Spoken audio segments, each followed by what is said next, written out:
Welcome back, everybody. This is Lostboys Cypher Circle. If you didn't know, this is the show where I bring artists of all kinds, whether they be poets, writers, artists, um, or if they just want to come on here and have a conversation. We have actually a whole show dedicated to that, and it's a lot of fun. We'll get to that in a minute. But if you are interested in coming on this show, it's a really judgment-free place. It's a really good place to just come and meet some fellow artists, some like-minded people, and just really express yourself without judgment and ridicule. It's a really safe environment, and a great place to show off your art to the world. So if you want to come on the show and show off some of your art and hang out with us, message me on Facebook at Dylan Lawler or email me at lostboy420x@gmail.com. That's Dylan Lawler on Facebook or lostboy420x@gmail.com. One thing I have been noticing, actually, we'll pop that up back up real quick, is I have had that up here for over a year now, and I have only gotten 2 emails from the Lost Boys account. So if that is not something that people really use anymore, I will take that off. And instead, what I'll do is I'll start taking suggestions. If you guys want to message me on Facebook, put it in the Lost Boys chat or just the comment sections of these videos, or this video in particular. What is best for you, or what you think would be good to contact artists through? If I'm missing a pool of people because I'm not using something, I would like to be using it. So drop your suggestions in the comments and whatnot, and I will use other methods of communication to schedule artists. And that being said, you can follow us and subscribe to us on almost every major platform. We are live on Facebook, YouTube, and God, I always forget the name of it. Twitch. I think it's Twitch. You guys, a bunch of my friends who play video games asked me to put it on Twitch. So again, like, you guys asked for it, I take suggestions and I make it happen. So we are live on Twitch right now, I believe. Yep. We're live on Twitch right now, and Facebook and YouTube every Saturday night at 9 p.m. Eastern. And you can catch the audio version of this episode everywhere you see on screen in front of you, as well as some extra little like 30-second clips on TikTok and Instagram and YouTube. But the audio versions will be on Spotify, Apple, iTunes, Google Podcasts, Amazon Music, Audible, iHeartRadio, Pandora, and anywhere else you can find podcasts. So make sure you go check that out. Like I was saying before, we have a whole show dedicated to just coming on and having a one-on-one conversation. It's called Lost Boys Presents Deep Cuts. It's a show where I bring artists on one-on-one, and it just lets us have longer one-on-one to go deeper into each other's minds, talk about subjects on a deeper level, and just really explore things more. It's a lot of fun. I've done 7 episodes now. The last one just came out like 2 weeks ago. Make sure you go check it out. It's with our buddy Uno. Some of you guys might know Uno from past episodes. He's a reoccurring guest on the show. But yeah, it's a lot of fun. If you want to come on and have a one-on-one conversation with me and just chat and really talk about whatever, message me again on Facebook at Dylan Lawler. And keep a lookout for some outdoor adventure vlogs with me and my buddy Brandon. We're gonna do some stuff in the wintertime when it gets cold. And I also have some ideas for some like fall things, but I'm not gonna say too much about that. But this month there might be some fall outdoor adventure vlogs, and we live in New Hampshire, so it's one of the best places for outdoor adventure vlogs in the fall. So keep a lookout for that. That's Lost Boys Presents Lost in the Woods with me and Brandon Coombs. If you want to donate to us, you can donate to us on Cash App, Venmo, or PayPal. All the same tag, Lost Boy 420X. Don't forget the X, like X-Men. And yeah, that is my basic spiel, really.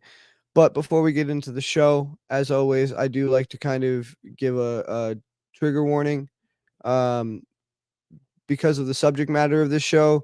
And not always, we do like to have fun on this show, but because it is a place of free expression and we don't censor ourselves at all, it is a place where sometimes things can get a little triggering. And really, there's no saying what is going to trigger somebody from day to day because we all have our own experiences and we all have our own trauma. So, that being said, if anything on this show does trigger you in any way, shape, or form, whether it be audience member or artist participating, feel free to click out at any time. Do this again every Saturday night, 9 p.m. Eastern. Or if you just want to click out for a little bit and then come back later in the episode, that's cool too. But no one will fault you in the slightest. We're here to express ourselves. We're here to, have a good time. But like I said, sometimes it can get triggering and it's not meant to. It's not meant to hurt anyone. It's just, again, it's like I said, our weekly therapy. That's what I like to say. Our weekly therapy session and our weekly talent show. And sometimes thank you, Brendan. All right. And also because of the nature of this show, and it largely being, see, when I started this show, I didn't really set to create a show about mental health per se, but in doing what I've done and letting it be an open book of expression and just letting everybody write on these blank pages, I really like that. Write that down, Brandon. That's a good one. I'm gonna use that. I'm gonna use that. No, but because it is a place that I have let people just uncensor themselves and express themselves in any way, shape, or form. Um, it has become a show very much about mental health, and it has become a show, to me at least, very much about hearing other, like, the troubles and the hardships and the things that other people going through, and one feeling like I'm not so alone, and making them feel like they're not so alone with both this community and hopefully with my art as well. But also, this community as a whole is about making the world realize that they're not alone, right? That there is someone who understands what you're going through. And even if, because when you're in a dark place, the hardest part is feeling like no one understands you. And to me, that is really the essence of what I do here, is trying to make people understand that there is someone that does understand, and people will listen to you. People are willing to talk to you, and understand what you're going through. So I always give my little piece of advice for anyone struggling with mental health issues or really anything. We can have that down for now. We'll get to that in a second. Really, just don't bottle that shit up. I want you to realize that somebody understands it, somebody cares, and somebody will listen, whether it's a friend or a family member or a coworker or me or any of the guests on this show. Somebody will listen, and I just really want you to reach out, and because I think the most unhealthy thing to do is to keep it bottled up inside. And thank you, Brandon. He had some professional resources you can reach out to up on the screen, such as lifelinecrisis.com, or they have a hotline you can text 988, and they have some trained professionals and things like that on hand to help you. There's also betterhelp.com, and they, from what I hear, are one of the cheapest versions of therapy out there. And the best thing that I have heard about them is that if you don't vibe with the person they hook you up with, they'll switch you out with someone else until you find someone that you're comfortable talking to. Because, like I just said, that is the hardest part about talking to someone, is feeling like you can find someone that understands you and is willing to listen, and that you feel comfortable. Because often when I've had a lot of therapists, and I felt like the one of the hardest things was feeling like it's just some snuck up snob in a chair who hasn't been through shit in his life. And like, and maybe that's not true. You don't want to judge a book by its cover, obviously, but feeling like that is not conducive to letting out your true emotions. And so, again, feel free to come on the show anytime. Reach out to people in your life, and I can promise you that if you come on the show, it will be an environment where you can express yourself in any way you see fit without being judged, and that we all do understand you, and that almost, if not all, the guests that I have on this show have been through some pretty tough shit in their life as well. So anyway, that being said, let's get on with the show. I'll start with a piece. Leanne, one of our oldest guests, and by say oldest, I don't mean like in age. I just mean she's been on since I believe the second episode. Yeah, her first time was the second episode ever in Lost Boy over a year ago, over a year and a half ago.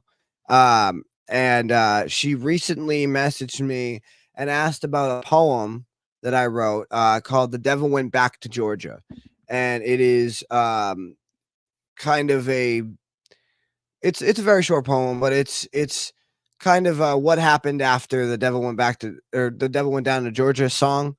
That I'm sure most of you have heard. If you haven't, I don't know what to tell you. You got to go look it up. Um, anyway, uh, this is my poem based on the devil went down to Georgia, called "The Devil Went Back to Georgia," and I really didn't honestly. I didn't remember I wrote this until she texted me, to be honest with you. But I am very honored that something that I didn't even consider one of my best work or something that I even remembered writing was something that stuck out in someone else's mind. So I really appreciate that. And thank you, Leanne. Here's the poem. And if you'd like a copy of it, I will send it to you. The devil went back to Georgia. He was looking for a man named John. But all he found at Johnny's house were four rusted strings and a broken bow on the lawn. Johnny's family had said when he won that bet that he'd never be the same. And sure enough, though it happened slowly, Johnny began to change.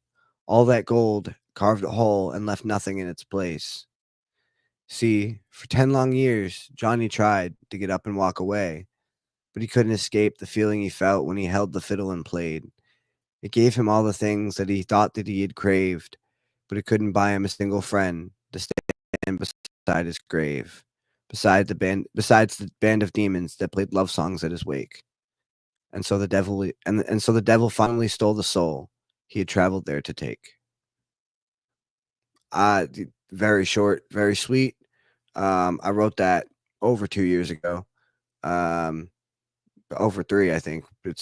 And yeah, I hope you guys enjoyed it because I didn't even remember most of those words until I started reading them. um, you good over there, Brendan? Okay. Um, unfortunately, oh, you good? Hold on. Just give me it real quick. Just give me it. Sorry, guys. Technical difficulties we are experiencing here. One moment. No, it's all right, dude. It's all right. It's all right. I'll just hang on. All right, here. Fucking technology, right? It's gonna. I knew it. I told you it was gonna be one of those nights, didn't I? Did I not tell you it was gonna be one of those nights? All right, hold on. Fuck if it will. Oh, there we go. Yep. Hold on. I got it. And I might as well just do this while I'm at it too. Sorry, guys. This is horrible content, and all right, there we go.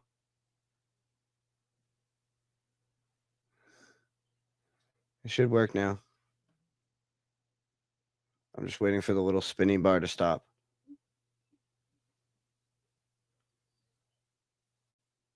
Perfect.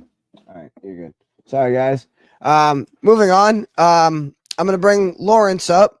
I don't know if any of you remember Lawrence, but if you don't, he's been on the show before multiple times. He's a regular guest now, and he's got some amazing poetry.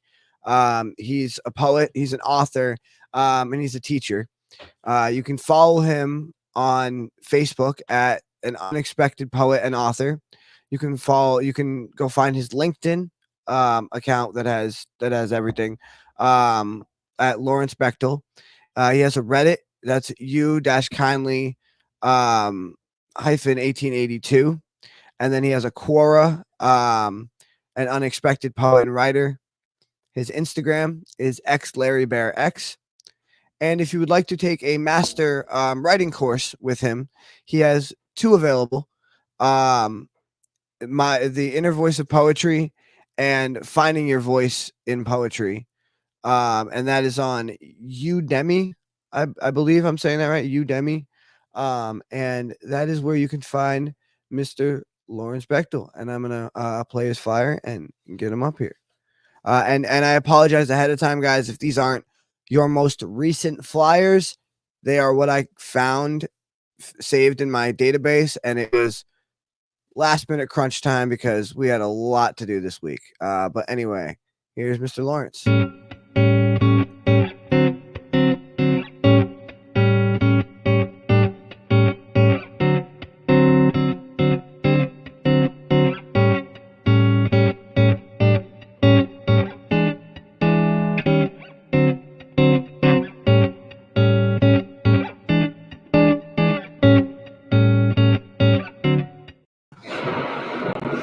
Hey, what's How up, you man? doing?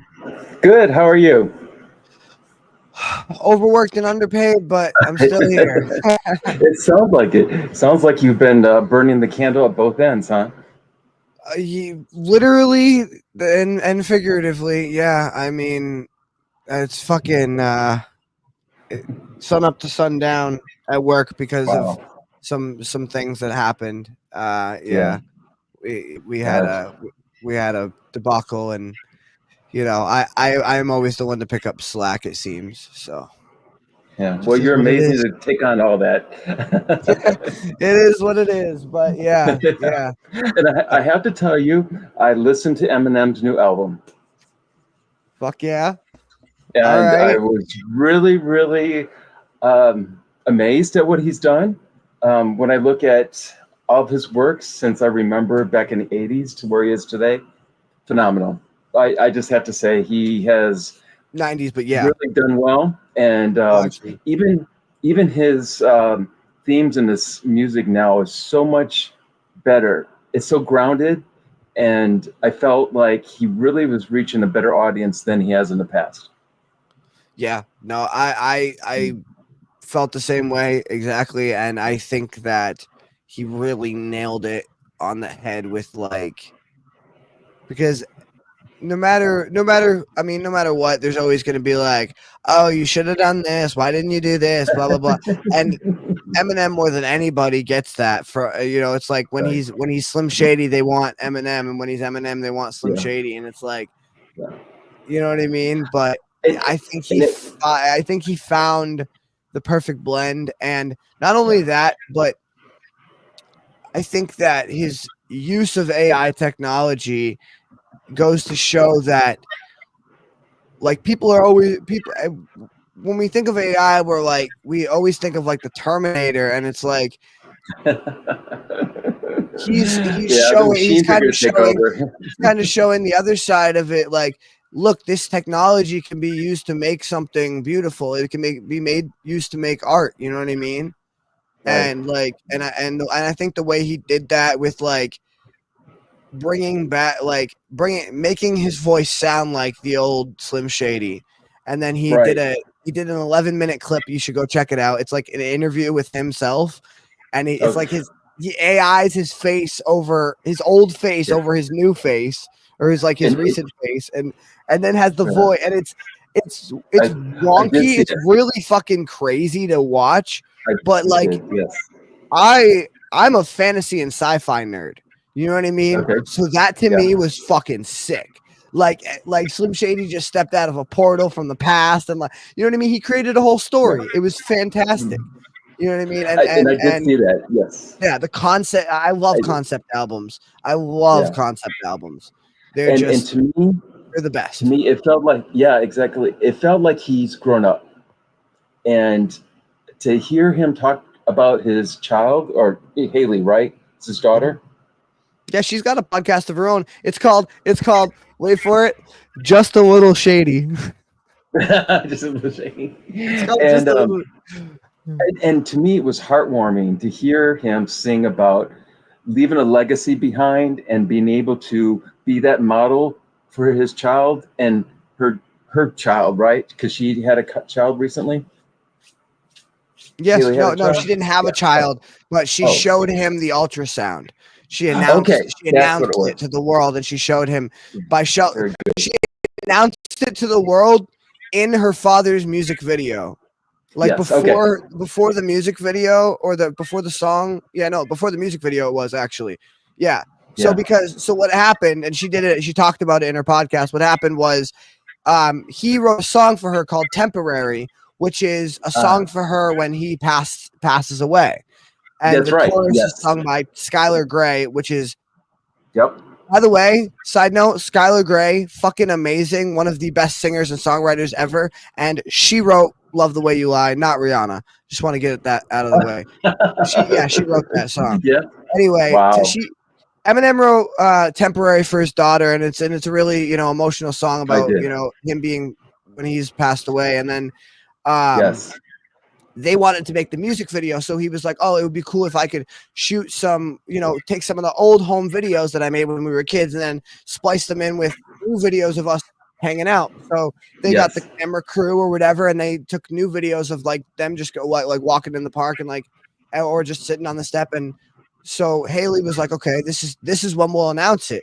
So she gives him a bag and he pulls out a jersey that says grandpa on the back, and he's like, what do you call me, Oh. old, right? And then he pulls out the ultrasound and he pulls out the ultrasound picture, and then his face is just, and then he literally Okay. he starts to get so emotional, he literally just buries his face in her shoulder. And like, and if you saw and if you watch that music video as well, Yes. he is in tears at her wedding. Absolute. That's why he's wearing. Everybody was like, "Fuck! What kind of douchebag wears sunglasses to a wedding?" A dad who is bawling his fucking eyes out Yes. too, because yeah, you watch the video and you watch the music video, and his sunglasses comes off. He's just bawling his eyes out at her Yeah. wedding, and that's why he Wow. had the sunglasses on at her wedding, which is fucking. That I seriously go listen to that song, go watch that video. I cannot watch it without getting emotional. Yeah. It's impossible.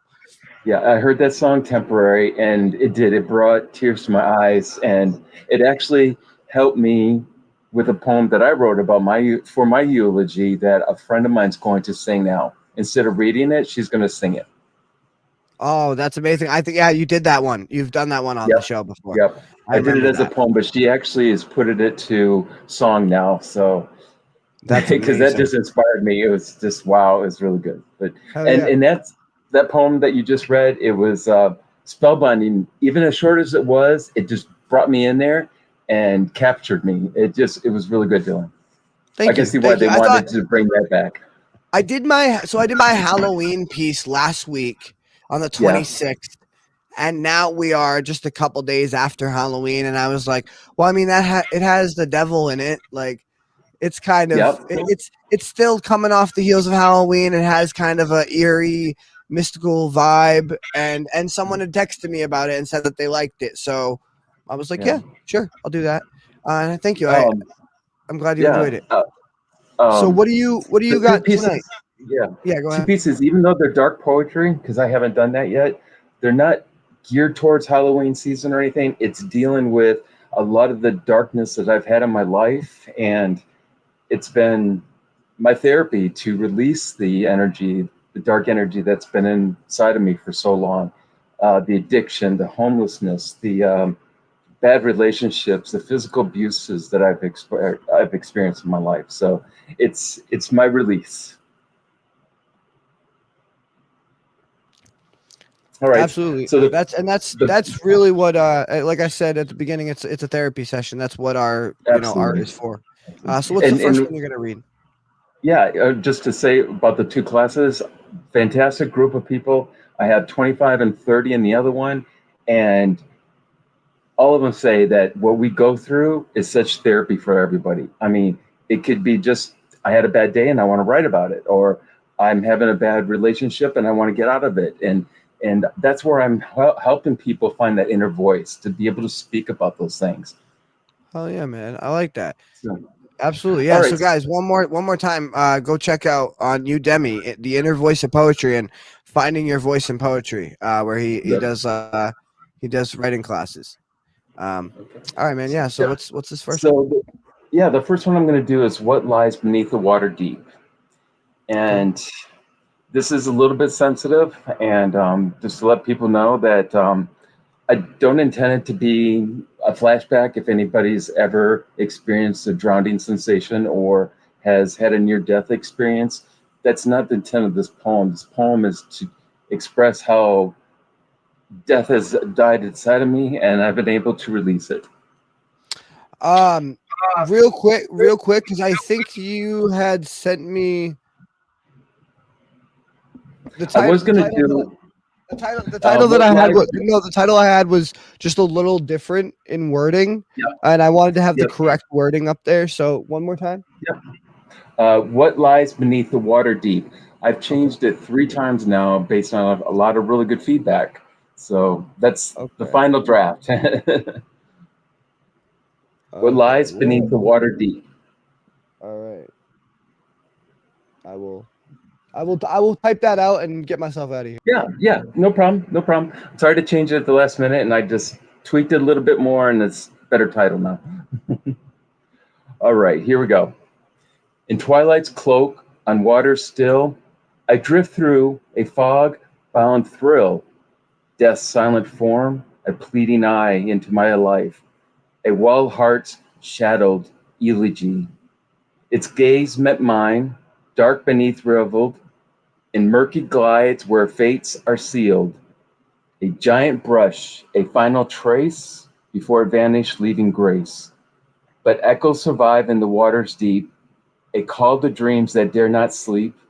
A shiver remains in my bones, for now I drift forever, lone in the deep.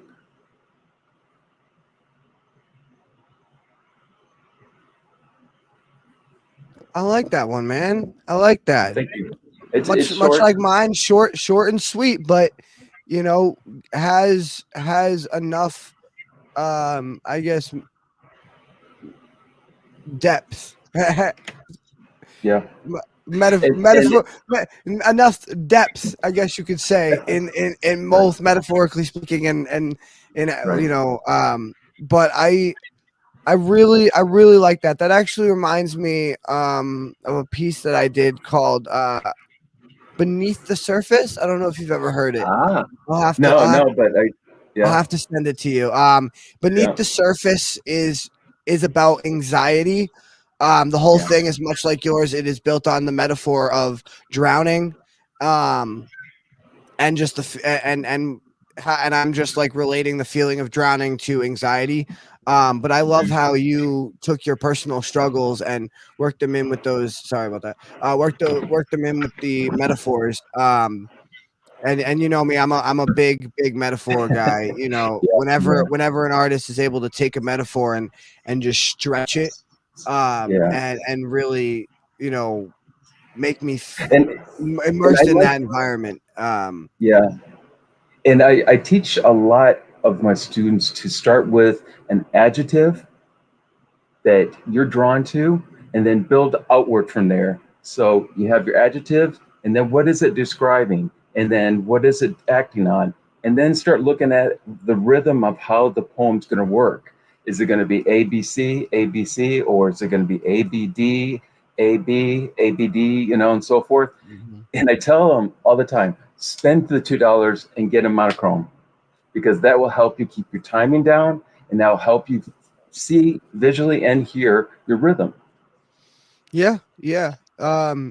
I've had but obviously you know that me and Caleb write a lot of rap and Yes, a lot of yes, lyrical verses. And that's yes. very similar to the advice that I've given him. I never actually I never thought of getting an actual monochrome or like a Yep. what do you call it a what do you call those things? That's the Yeah, but there's another name. no, not technical. It's a fucking I don't even. It's right. It was right on the tip of my tongue, and I I lost know, it. me too. No, I lost it too. I lost it. Um, But yeah, no, that's actually good advice. But yeah, that's very close to the advice that I was giving Caleb the other day, because we were talking about just flow patterns and like kind of like you were talking about how to work out, when you're gonna fall in the AB pattern, or BBA AB, like, and Yeah. he told me on a I don't know if it was an episode we did or if we were just video chatting or what, but he told me that that's something he's not very good at, is, working out those exact, like, planning it out. And I'm like, well, listen, man, write it down. Like, like, Yep. you don't have to visualize everything in your head either. You know what I mean? Right. You And don't. Yeah. but yeah, that's very similar to the advice I was giving Caleb, in terms of writing lyrical verses and music. So that's interesting. Um, Metrochrome. no, That's right. I was looking up. Yeah. But it's $2, and they can go up to $50 and so forth. But metronome, metronome. right? That you That's can swing back and forth. Yes. And that's. I mean, I looked it up. $2.83 on Amazon, and it's a cheap one, but it works. Yeah, It helps no, you to absolutely. hear and visualize your rhythm patterns, and it's a godsend. I have one. I You know use it what's all. even Yeah, metronome. you, Yep. you know what's even cheaper Yep. though? You could probably just go on YouTube and look up metronome, and there's a million videos, or a million. You can Yes. literally. There's probably a video of exact, Yep. and it's just like And an there's hour probably an long app. loop of that. There's probably an app for it too. Yeah, there's definitely an app for it. Metronome. It's Thank definitely an you. app for Random it. quickly. Yeah. Um, but I like to be tactile. I mean, I'm old school. No, absolutely, absolutely, Yeah. yeah. But I'm one of the few people I know who still buys, like, CDs, or like anything like physical media, or like DVDs, or anything like that. yeah. I always like my dad growing up, and he still has it. He still has a giant fucking bookcase of movies, and because every once in a while, like, we just go to Walmart. He just bring me and my brother to Walmart, and he'd just be like, I don't know if you remember the old bins they used to have. They used to have these Oh huge yeah. bins, and it was like 2 movies for $5, and then we would go in Yep. there and we would find those one CD combos where it was like 2 movies in one pack. Like, you get like all 3 Friday movies, or you get like, if you like, we like Adam Sandler, it was like Mr. Deeds and Yeah. fucking, or something like that. Billy Shipwrecked. Madison, and like all of them. And we would try to get like as many movies as we could in one Yep. set. And he'd be like, go in there, pick out 2 CD, or pick out 2 DVDs for $5.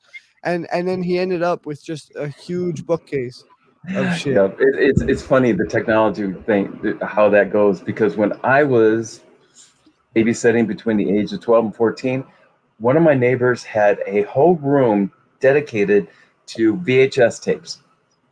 Wow. Just Nice. wall and wall of VHS tapes. Nice. He'd go in those dollar bins or whatever and find them and bring them home, and just piles of them, piles of them. I wonder That's what he's great. done with them. Yeah, no, I agree with you. There is something about physical media that you just can't beat. Yeah. Um, Yep. Anyway, I'm gonna bring these other artists up and see what they thought Yeah. about your poem. All right. Nasira, what did you think? I liked it. It's relatable because death does make you feel like you're drowning. It will pull you under Yeah. if you let it. My mom always told me that when it comes to loss and mourning about death, that you can lay down with it or you can visit with it from time to time, but you can't lay down with it because if you do, it'll pull you under. Yep. So you have to make friends with that. If you ever heard the song "Good Morning Heartache," an old school song, when it tells you in the lyrics of the song, the whole song is about being visited with pain to whatever you associate it with. The song is actually true to form, the words, because when you lose someone, that that whole feeling of loss will visit you from time to time. So Yeah. you have to treat it like a friend. You're coming in, we're gonna sit down, we're gonna talk, and then on your merry way. I'm done. But yeah, it's definitely relatable. It really is. Yeah. And I've had some really interesting feedback on Reddit and Discord, and people are like, as somebody who has experienced that near-death experience in water, da da da, and they were creeped out by it, but it wasn't meant to bring up that. It was the part of dying and releasing it. That the metaphor is the water and the mist and the just kind of the let it go. Just you'll survive. Let it go. Yeah. I like that because that's actually see in my now I wish I had done Beneath the Surface. I should have picked that one. But in my piece, like it doesn't have that light aspect. It doesn't have that light aspect at the end. Like it is one of those pieces that like, and some of mine do. They do like they'll be dark and then they'll lift you up a little bit at the end, but not this one. Right. Not that one. No. And I'll maybe I'll do it at the end here or like as an intermission in the middle or something. Yeah, that'd be But cool. yeah, no, I like how you were able to find that glimmer of hope, like the sunlight, that's shining through the water. So Right. yeah, I agree with her. Yeah, I like that. Randall, what did you Nasir, think? what was that song? Yeah, what was that song again? I'm going to take note of that. Good Morning Heartache. Okay. Thank you. All right. Got it. Thanks. Now, I don't know if it's the poetry I've been reading lately, but I felt like this was a vignette that could have been ripped right out of the Rhyme of the Ancient Mariner, especially since you gave us a fog. And, there's so many ways the ocean could be. It could be calm, could be serene, could be sunny, Caribbean ocean water, but, you put us in the fog and you really did well setting the mood just through the natural sensory details. That was really good. And I like to bring my reader into that, and hopefully they find that connection on any different level of what I went through, but what they went through. So thank you, Randall. That's great. Very welcome. Absolutely, yeah. Yeah. Thanks for reading that, man. That was fantastic. And we will catch you again in a couple minutes for your next piece. All right. Thanks. All right. All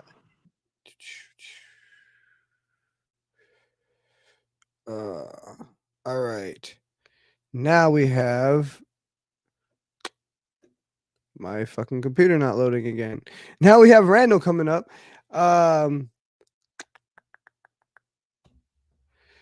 Some of you may remember him, some of you may not. He's been on here, I believe, like 3 or 4 times, I think. He's an author. He's got some great stories, and he's got a website that you can follow him, everything that he does, check out his work and everything. I'm sure he probably has some links to the other things on here, but the website is authorgreen.com, and some of his other links are Instagram, Randall Eldon Green, and oh no, my bad. He actually wanted me to leave this one out. So yeah, just Instagram, and then go check out his author page at authorgreen.com. And let's play his flyer and get him up here.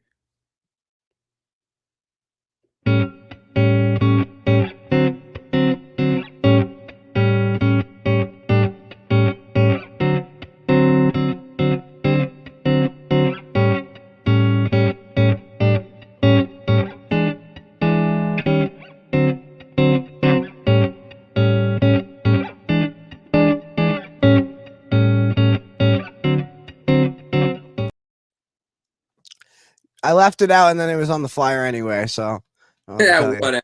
I don't know. I just haven't interviewed any writers in a while for that. It's been kind of on hiatus since my daughter became so demanding. I don't have that chunk of time to really do the interviews right now. Hey man, family comes first. Family Yeah. comes first. I absolutely understand. And you know what? I will confess something to you right now. This show has in fact becoming very hard to do. And I think I mentioned at the beginning of the show that I've been working sun up to sundown every day, or almost sun up to sundown every day. And you know, it's not like it's not me complaining. It's just like the paycheck is great, but then I get that paycheck for me and my family, right? And if I don't have time for me and my family, then the paycheck is useless. You know what I mean? Other than paying for, food and amenities or whatever the hell that obviously you need a paycheck for, like the things that I want to spend the paycheck for on, I don't have time for because I'm not home. And that is where it gets hard. You know what I mean? With the fucking and the show is like to me it's so important to give to keep it going, to keep giving other people a voice. Like a lot of people kind of rely on the show week to week and kind of like I know a lot of people listen to it every morning or every Monday morning at work, or they listen to it while they're cleaning, and it like really helps them get by. And I am really honored by that. And it's like, so that kind of keeps pushing me to keep doing it. But I'll be honest with you, this show has been getting tougher and tougher to fit into my schedule every Saturday. And then also the deep cuts on top of that, finding time to interview people one-on-one Yeah, is, and so I feel if you. you're, and if your job is also making it tough for you to enjoy time with your family, I don't know your life situation, but it might be time to look for a new job. I know that the job I've been at for 10 years now, it's been a blessing. So glad I found it. Gave me time to write, gave me time to start a family and pursue Fantastic. serious relationships. But I had to switch jobs in order to make time for that.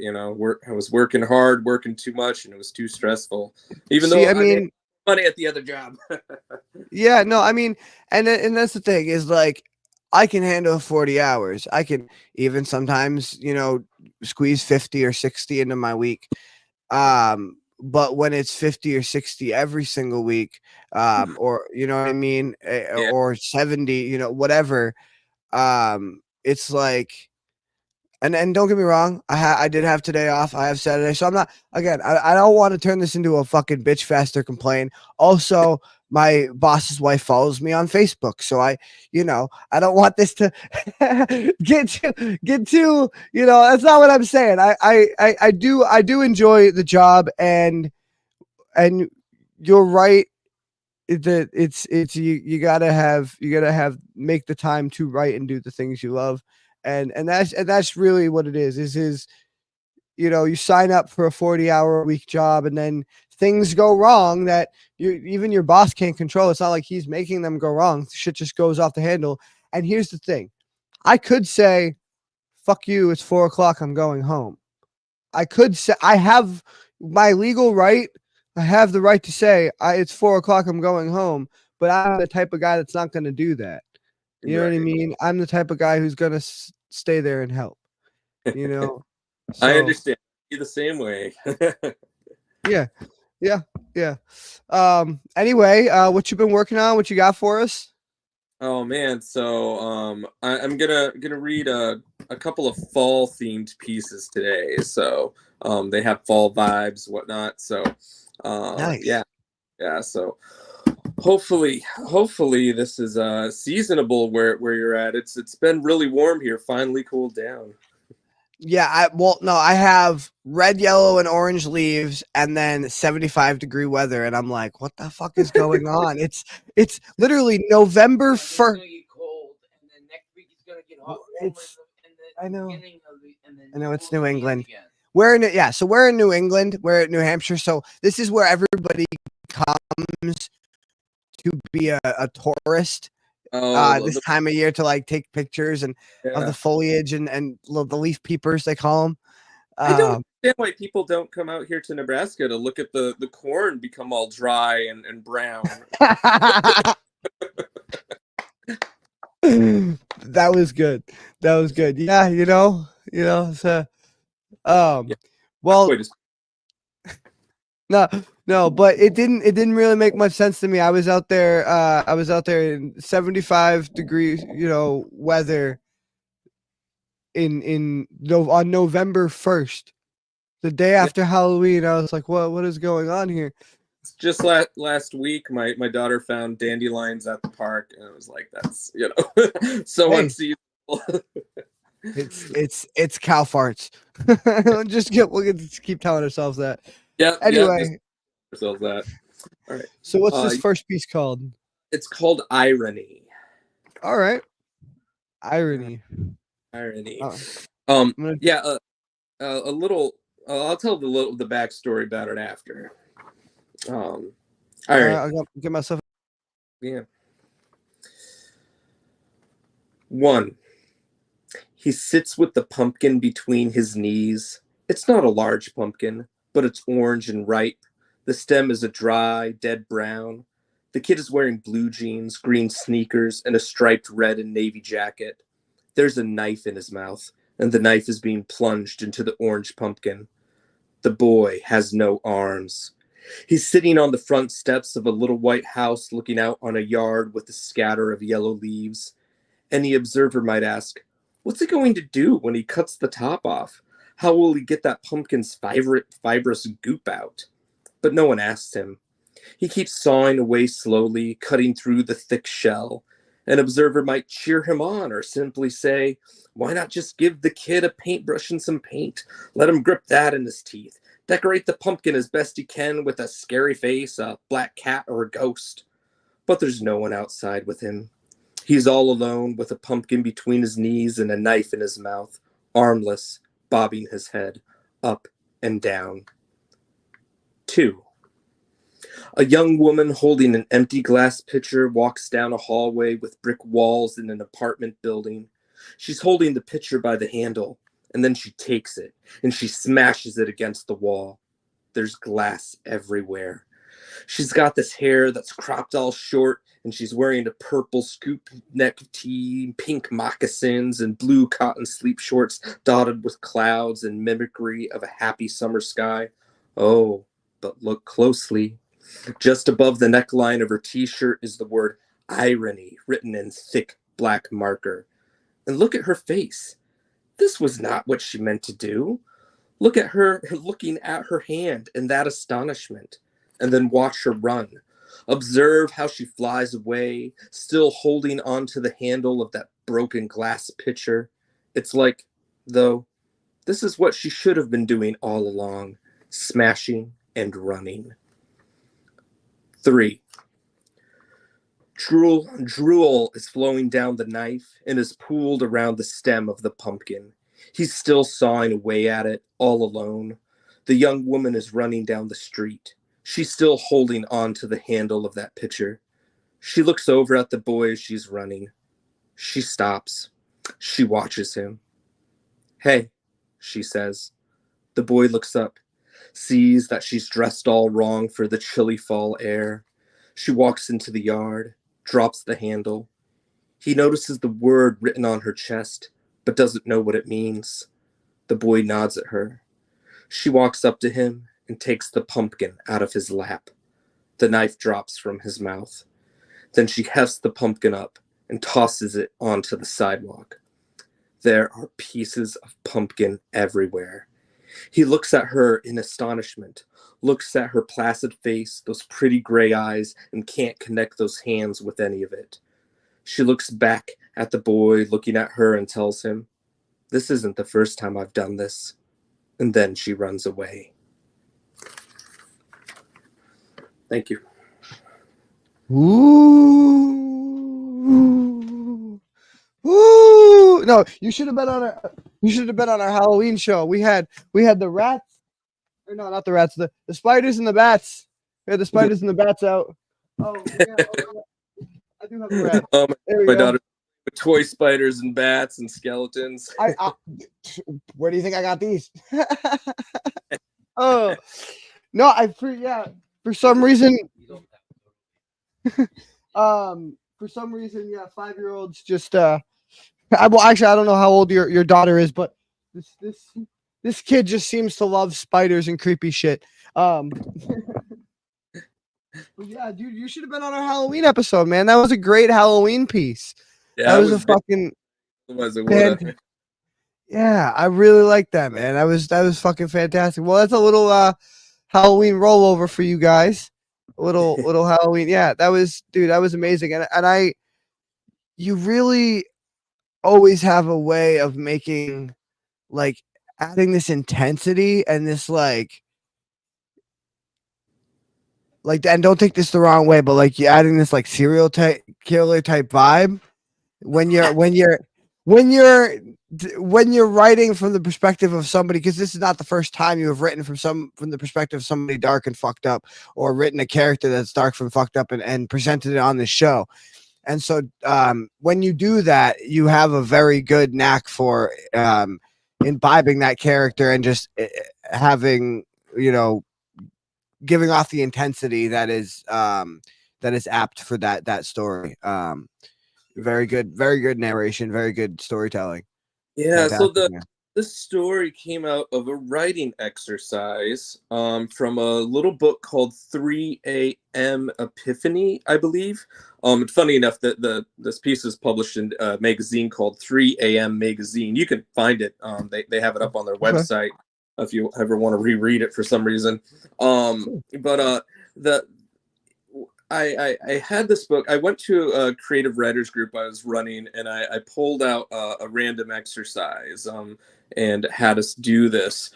Started off with like write one surreal scene, and then it's like don't look at the next instructions. Like write a second surreal scene, and then it said combine them in some interesting way, and that's where this story came from. Yeah, no, I did like that, how it was fragmented into two parts and two perspectives. And it did. I liked how you joined it together, because it was two entirely different stories, and they were fragmented. And it was interesting to see, and really not that long of a piece. What is that, like 1,000, 1,500 words, really? Yeah, 15 I think was the final draft of it. Yeah, and yeah. So as far as short stories go, that's the bare minimum bell curve, but you still managed to tell such an enriching story, and using two perspectives at once. It fantastic storytelling. That's one of my favorite things, is like when when a writer is able to tell the same story from multiple different angles, and then you don't see where it connects until you meet up in the middle, kind of thing. I mean, like the instructions of the writing exercise forced me to do that, and man, that just, I mean, that whole book, 3 a.m. Epiphany, if you go through, do some of those exercises, and you'll come out with some real creative ideas. Like if you want to try working on fiction, it can Oh yeah. really help you out and get you out of your comfort zone. Oh yeah, absolutely. I have now, some people know this about me, some people don't, but I did not start, my writing poetry or writing rap or any of that. I started, actually, the first thing I ever wrote was a self-help book for like anger management and like issues like that, when I was like in fourth grade, when I was like 10 or something. But after that, I started to write fantasy stories. And I've written my fair share of fantasy stories, and I really do want to get back into it. And I really do like want to write a novel at some point too. I have a whole series planned that I've been planning for. I feel like there's every real author or like novelist has that, has that story that they're like just been brewing for years, like a decade, and it's just like ready, like they want, you know what I mean? But it's not.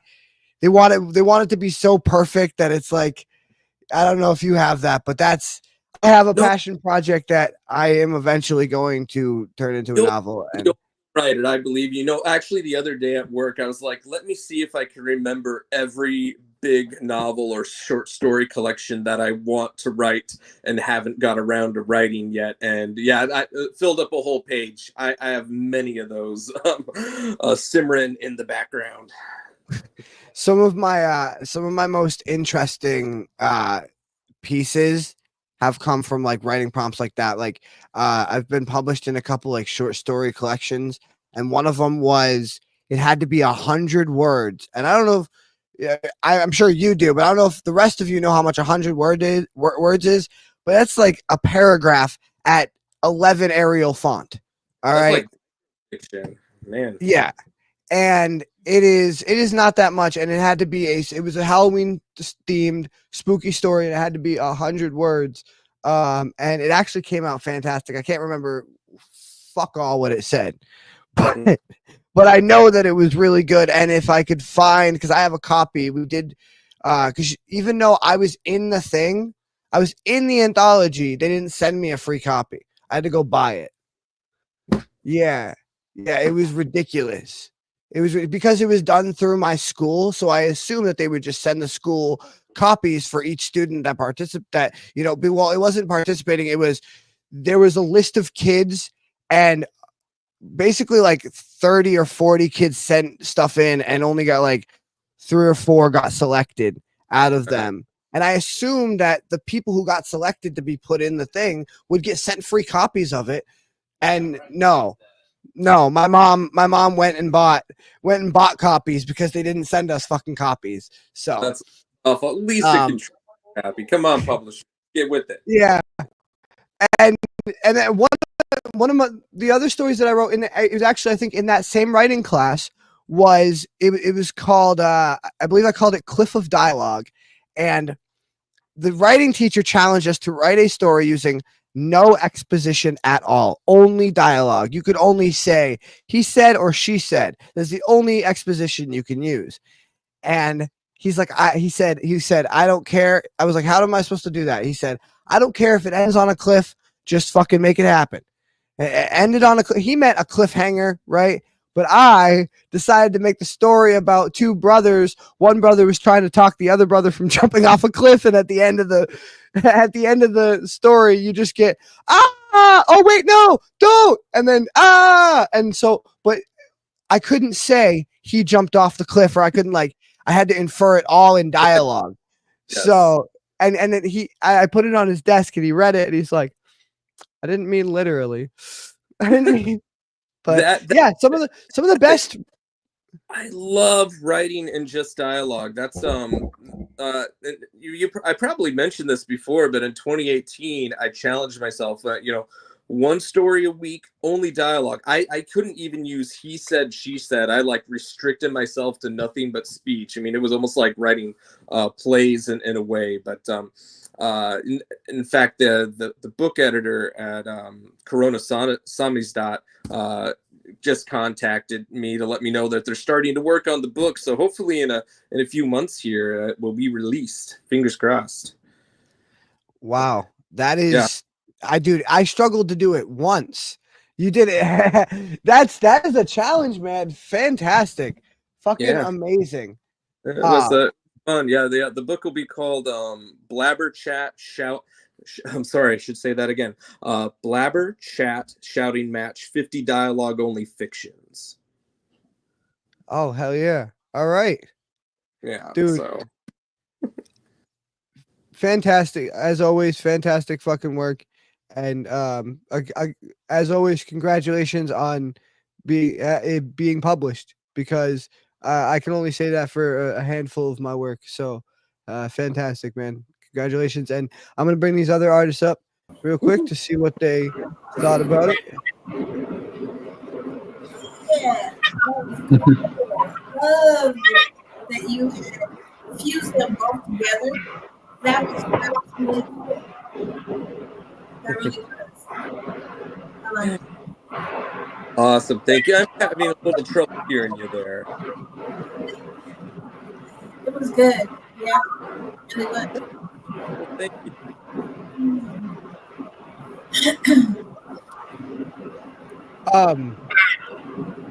Lawrence, what did you think? Yeah, I started out drifting into a Tim Burton mindset when you started your story, and then I ended with a Dexter moment. So kudos to you, because you took me on a journey that surprised me at the end, and I like how it ended. And I definitely see you as a screenwriter. I feel that story could be turned into a television series. uh, Thank you. My wife hates watching movies and TV shows with me because like I always predict what's gonna happen.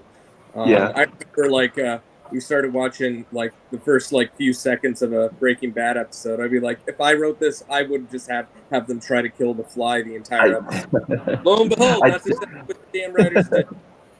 I definitely see the skills in you. I mean, that's phenomenal, and that's great. You should pursue that. That's, when you were talking about your writing experiences and those prompts and such. I go through that with my students. I challenge them word count. I challenge them on not do this and try it this way. And I go through this same process with my poetry.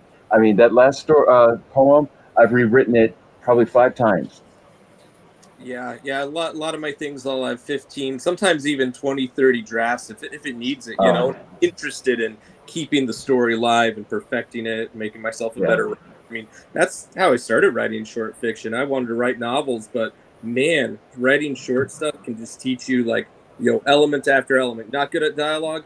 Heck, screw everything else. Just work on dialogue in the story. Who cares about the rest of it?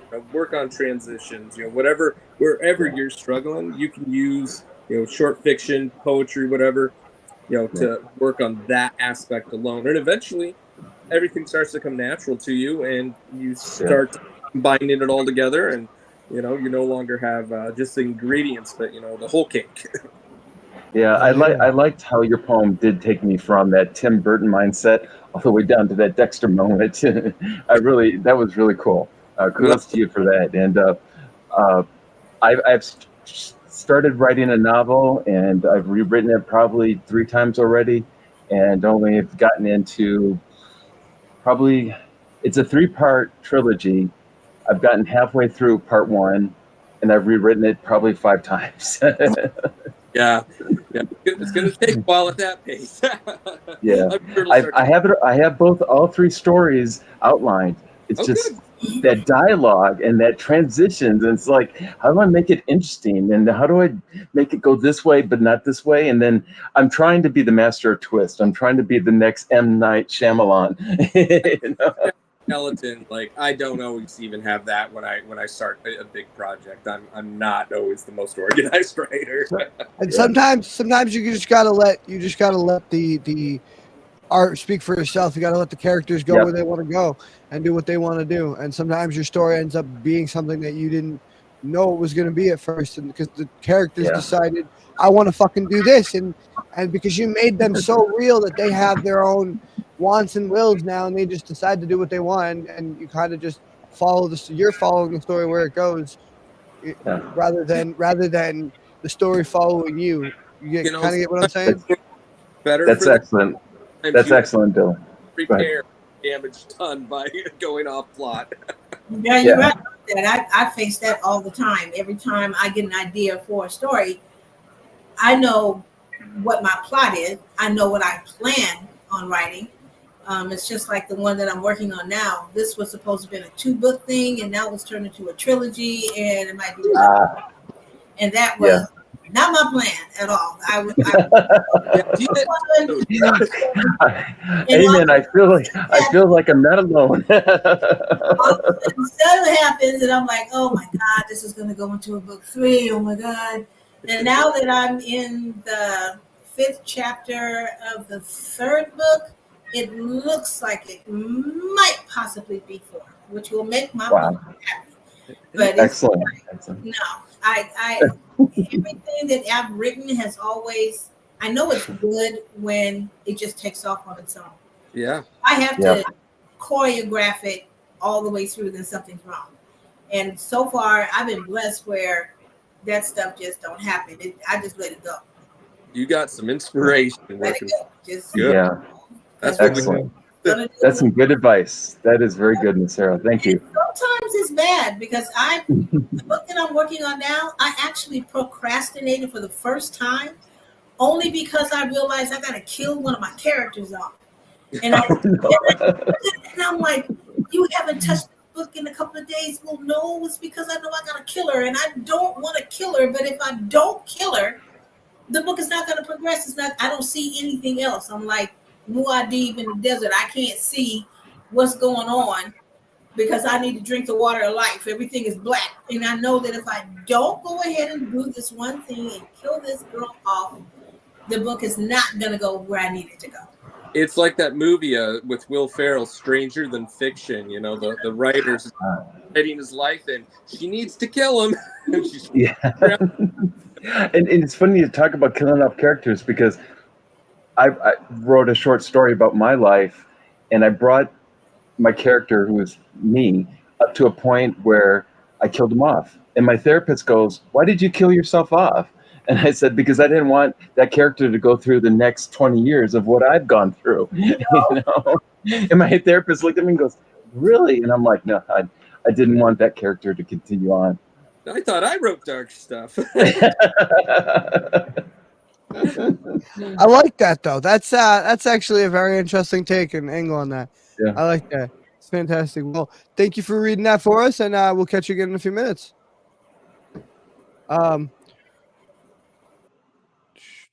Real quick, guys, I just want to make a real quick announcement because I'm super excited and super happy for my best friend right now.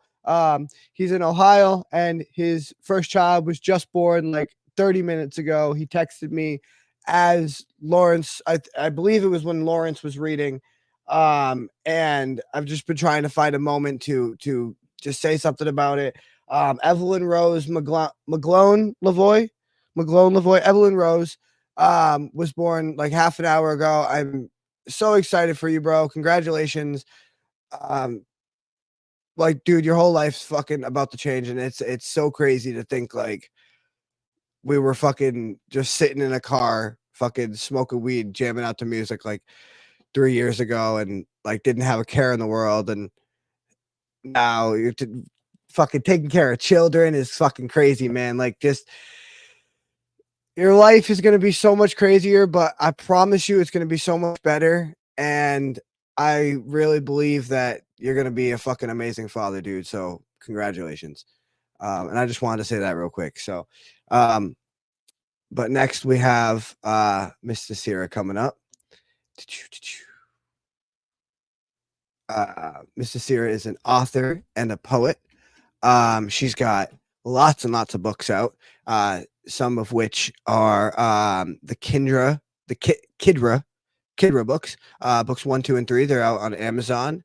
My Beloved Curse, The Longing, and Malady of Frankenstein.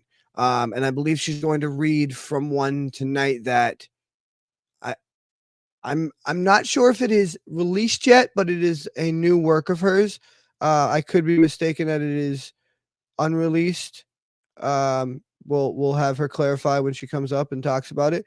But you can also find her book, The Liar, on drafttodigital.com as well as other platforms. And you can find her on Instagram at Mistress to the Pen. That's MSTREZ2, the number 2, THAPEN.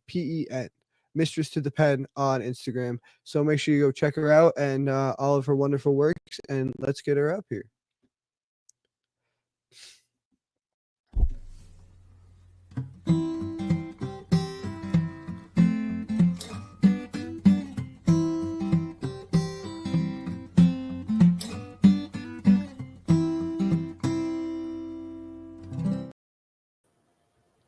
Hey, how you doing?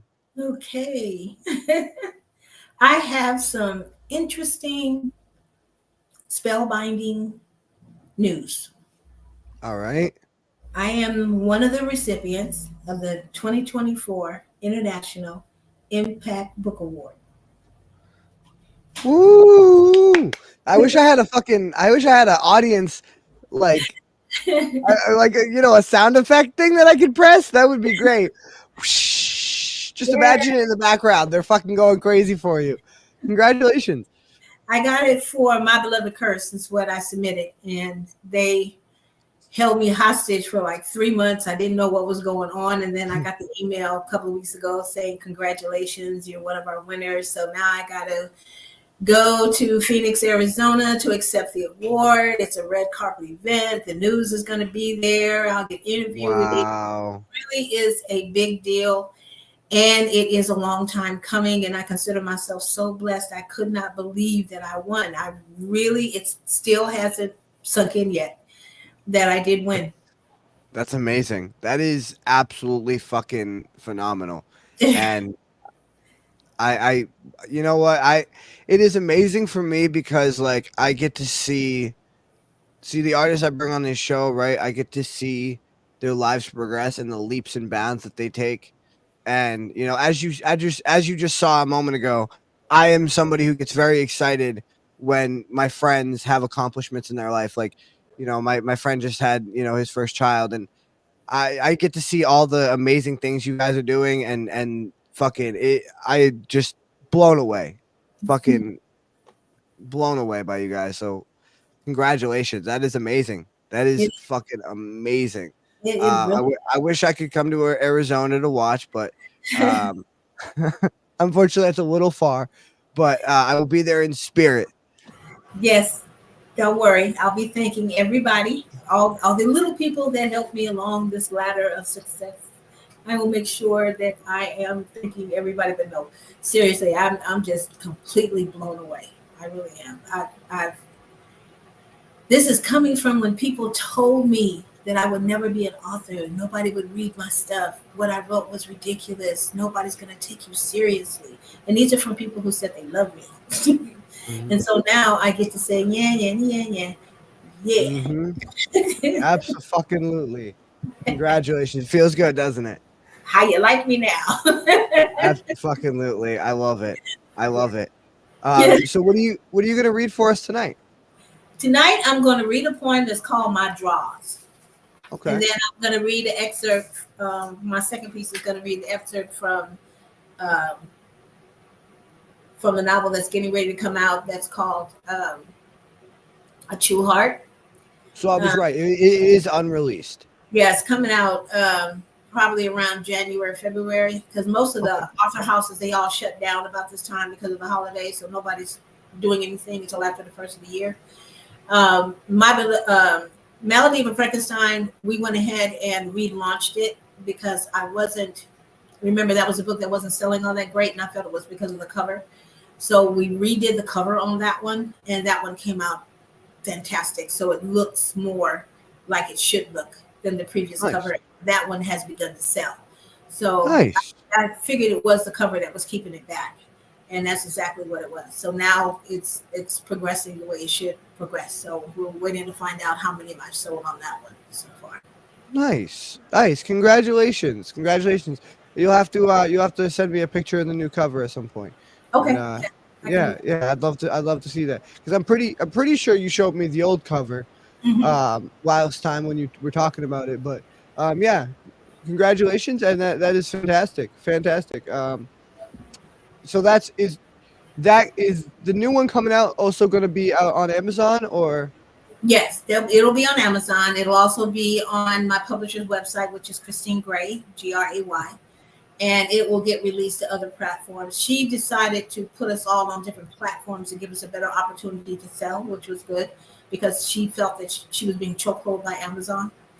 And so because of her releasing us to different platforms, we have the ability to sell more books, which is more inventory, which is good for everybody that's on her list.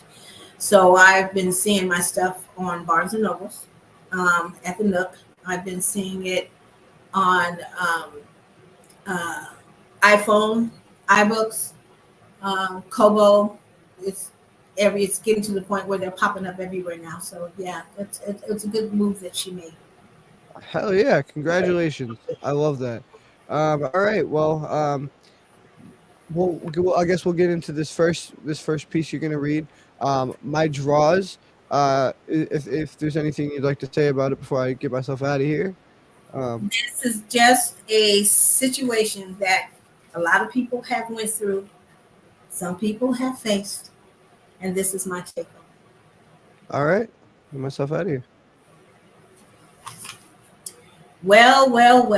What the fuck do you want? Standing in my doorway crying like a punk bitch, looking down with your bags in your arms. What's the matter? What is this? You're the one that came to me telling me you needed a new kind of plan, that things weren't working out between us, and that you needed to be a better man. You're the one that wasn't satisfied with what I was dealing out. You wanted something different. Your heart was full of doubt. But I was the one working, filling my needs and yours, and hustling and paying all the bills, including yours, and taking care of the kids and not me.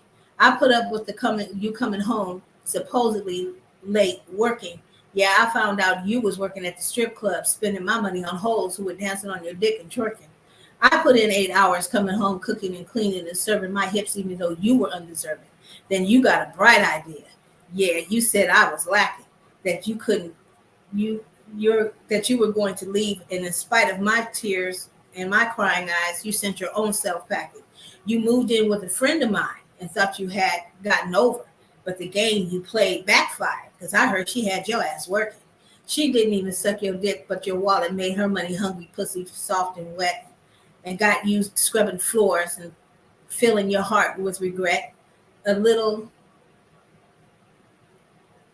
sitting outside in the night, longing for the days when you and I first met. This is what you wanted. This is what you get. Looking like a child in an orphanage because nobody wants you yet. And here you are 6 months later, and we've not heard from you. The kids are wondering, is my daddy gone? Is my daddy through? Standing in my doorway with crocodile tears in your eyes, begging me to let you come back home. You made a mistake. You changed your mind. The grass was not greener, not even on the other side. So let me tell you this. I can't oblige. I can't trust that you won't get light in your ass and take off flying or whatever the fuck. So my peace of mind, let me tell you this. I got a better man, and his ass I don't kiss. But I'll give you something you won't have to miss. Keep it as a reminder. Think of it as my personal gift. Let it bring you to remembrance on every single whiff. Because this pussy right here, this pussy you ain't never gonna get. I like that. I like that. And you know what? I'm a big fan of the rhyme scheme there, where it's not like, like me and Caleb do, where it's not like overt in your face and every line is every sentence is rhyming with every sentence, but it's sprinkled in there delicately, and it works. It really works with that piece. But man, I was not expecting it to be that fucking visceral, or like from the very first line, who the fuck are you? And you definitely brought some real gangster energy with that piece for sure. That was and I you might have been on, you might have seen it, you might have not, but you should go watch. I think it was, no, not, it wasn't last time. It was like 2 or 3 episodes ago. We had an artist on. I believe she goes by Desi Lou, and she had some pieces that were very, very like, and I described them as gangster. And then we went into this whole thing of kind of like talking about really what like gangster means. And like there's this quote from a musician that I listened to, Mercules, and I can't quote it, I can't remember it exactly, but it's like gangster is when you're when I'm not even going to try to quote it. Never mind. But basically, the essence of it is that gangster is someone who takes care of them and theirs at all costs, and is confident in their ability to take care of them and theirs, and fuck everything else. You know what I mean? And I feel like you really just embodied that real, what a real gangster spirit is. And I'm not talking about, a gangster in the terms of somebody who does illegal things, sells drugs, or totes guns and whatever, but I mean in the metaphysical sense. Mhm. you just really embodied that, I think, in that piece. And yeah, that was fantastic. Thank you. Yeah, absolutely. I'm gonna bring Lawrence and Randall up here, see what they thought. If it'll click, hold on. Come here. Here we go. Lawrence, what do you think? I was really drawn into it because you started so strong and it was so raw, and it was like, wow, it was that shock factor that just got my attention and drew me in, and I really felt like I was standing there amongst your characters and participating. It was like real life to me, and I really appreciate that rawness that you bring out in your stories and your poems and such. It's breathtaking to get that, and I felt like I was drawn into a I just had it on the top of my tongue. Oh gosh, Mad Mad Black Woman Diary or something. Oh gosh, Steven Tyler? No, not Steven Tyler. I can't think of it, but like Medea. Who wrote those and plays Medea? What's his name? Oh, Tyler Perry. Yeah, Tyler Perry. Thank you. I really felt like you would be such a good fit into his shows, his storylines and such. I just loved it. It was like I was there, and I could just see your characters played out in something that you would produce. Thank you. Kudos to you. That's phenomenal. Thank you, Sarah. Thank you. Absolutely. Real quick, I found the quote real quick. I wanted to, because I couldn't remember, I wanted to actually quote it exactly. And this is from a song by an artist named Mercules, who did a remix of 50 Cent's song Many Men. And so this is from the remix of that song Many Men. And the quote is, so what's gangster? Gangster is providing for your family. Gangster's when your kids are happy to call you daddy. Gangster's when you don't have to act like someone you isn't. Gangster's when you warn these kids not to become a new statistic. Being a gangster is a lifestyle. It's not a religion. So let's keep it gangster. I just explained the definition. And if you don't believe me, okay, show me the evidence. Because I ain't scared of no one, but I'm respected by many men. And Wow. and I just I really love that quote just because when described that way, like the word gangster takes on for me a whole new meaning, and just it really, like when I say, oh man, that something like, oh man, that's gangster, like I'm saying, like, you know, that makes me feel hyped. It makes me feel confident. It makes me feel like I can take on the world. You know what I mean? That's gangster. Like, and that's kind of he summed it up best in his quote. Is just, you know, someone who just respects themselves and lets the respect they have for themselves speak outward, and in turn gains the respect of other people in doing so. Yeah, and I can definitely see that in the Sarah's characters. That strong, that confident, that, you know, I'm empowered to do this and I'm going to do it. That definitely spoke to me in that. Absolutely. Randall, what did you think? Well, I mean, you've both said it all, but you know, the notes I was taking, I wrote, you know, this is the raw reality of so many broken relationships. You know, to greater or lesser degrees. I think this is a common enough experience that people are going to relate to this poem, and there's so many ways that you can take a broken relationship, a dysfunctional relationship, and decide to, you know, go with that narrative. And I love that you went with standing up for yourself and self-respect. So I just thought it was a beautiful and empowering poem, and yet at the same time just so raw and visceral. So it was really awesome. Absolutely. It's what you do when you have kids and your mate decides to take a walk. You don't have time to mourn. You don't have time to figure out what went wrong. Did I do something wrong? You got to take care of this house. So gangster in that image, as Dylan was saying, yeah, I get you on that because that's exactly what it is. You got to make gangster moves. You got to make sure the kids eat. You got to make sure that their lives are not disrupted just because somebody you thought was at your side is not there, and now you want to come back after I done put the castle back together and I'm standing on my square. You want to come back because your shit didn't work out. You thought you had it good over there. She actually had you Wow. humping more than I had you humping. So now Mm. it's like, no, I'm good. I got a man now who knows who I am and stands with me. You know what I'm saying? And not trying to hold on and hold me back. And me and the kids is fine. So here, you can have these jobs. Take them. That's as close as you're gonna get. Oh yeah. Yes. Yeah.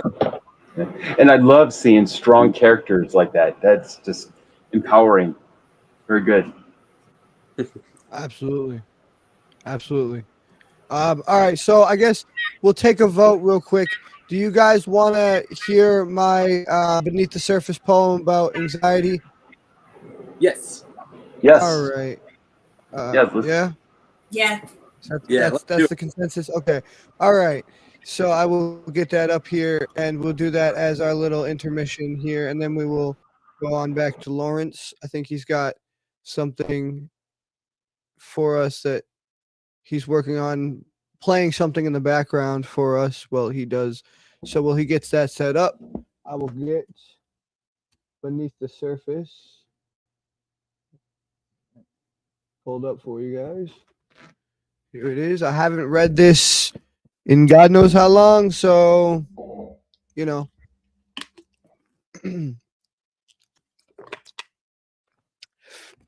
This is about anxiety and just general depression and helplessness.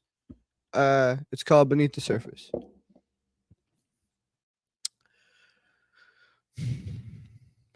On the surface, there is peace, an almost palpable stillness that fills the air so completely that one could almost feel the atmosphere vibrate with the tension of such absolute silence and tranquility. Beneath the surface, though, beneath, there is a battle being fought against nature itself, a struggle of mind and body, of soul and spirit, of life and death. It starts with something small, a bad thought, a particularly vivid or intense memory, a passing glance at some long forgotten keepsake, a small, innocent drop of chaos that will, of course, do what it does best and expand into something uncontrollable and uncontainable.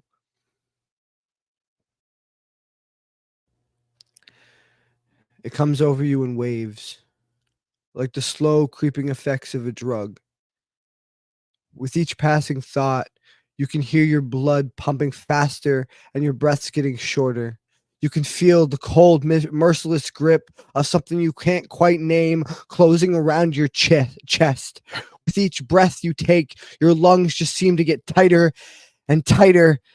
A slow, steady pressure starts to build in your head like an impending volcanic eruption. Finally, through the haze of confusion and tension, you realize you're drowning from the inside, and there's no one coming to pull you from these dark, murky depths. Then comes the panic, the fear, the desperation, the need to do anything to save yourself from sinking deeper. You feel out in front of you, grasping for any support you can use to pull yourself back up to the surface, but you've sunken so deep that you can no longer tell which way is up. Even as you struggle, you find your sense of direction in this dark, endless prison. You know that fighting will only rob you of what little strength you have left. Darkness is closing in now, making everything else start to fade into nothingness. The last of the air is pulled from your lungs as you let out one last hopeless cry for help. But all that is seen on the surface is one meaningless ripple in an ocean of sunken ships and giant icebergs. And that is Beneath the Surface. Thank you. What'd you think?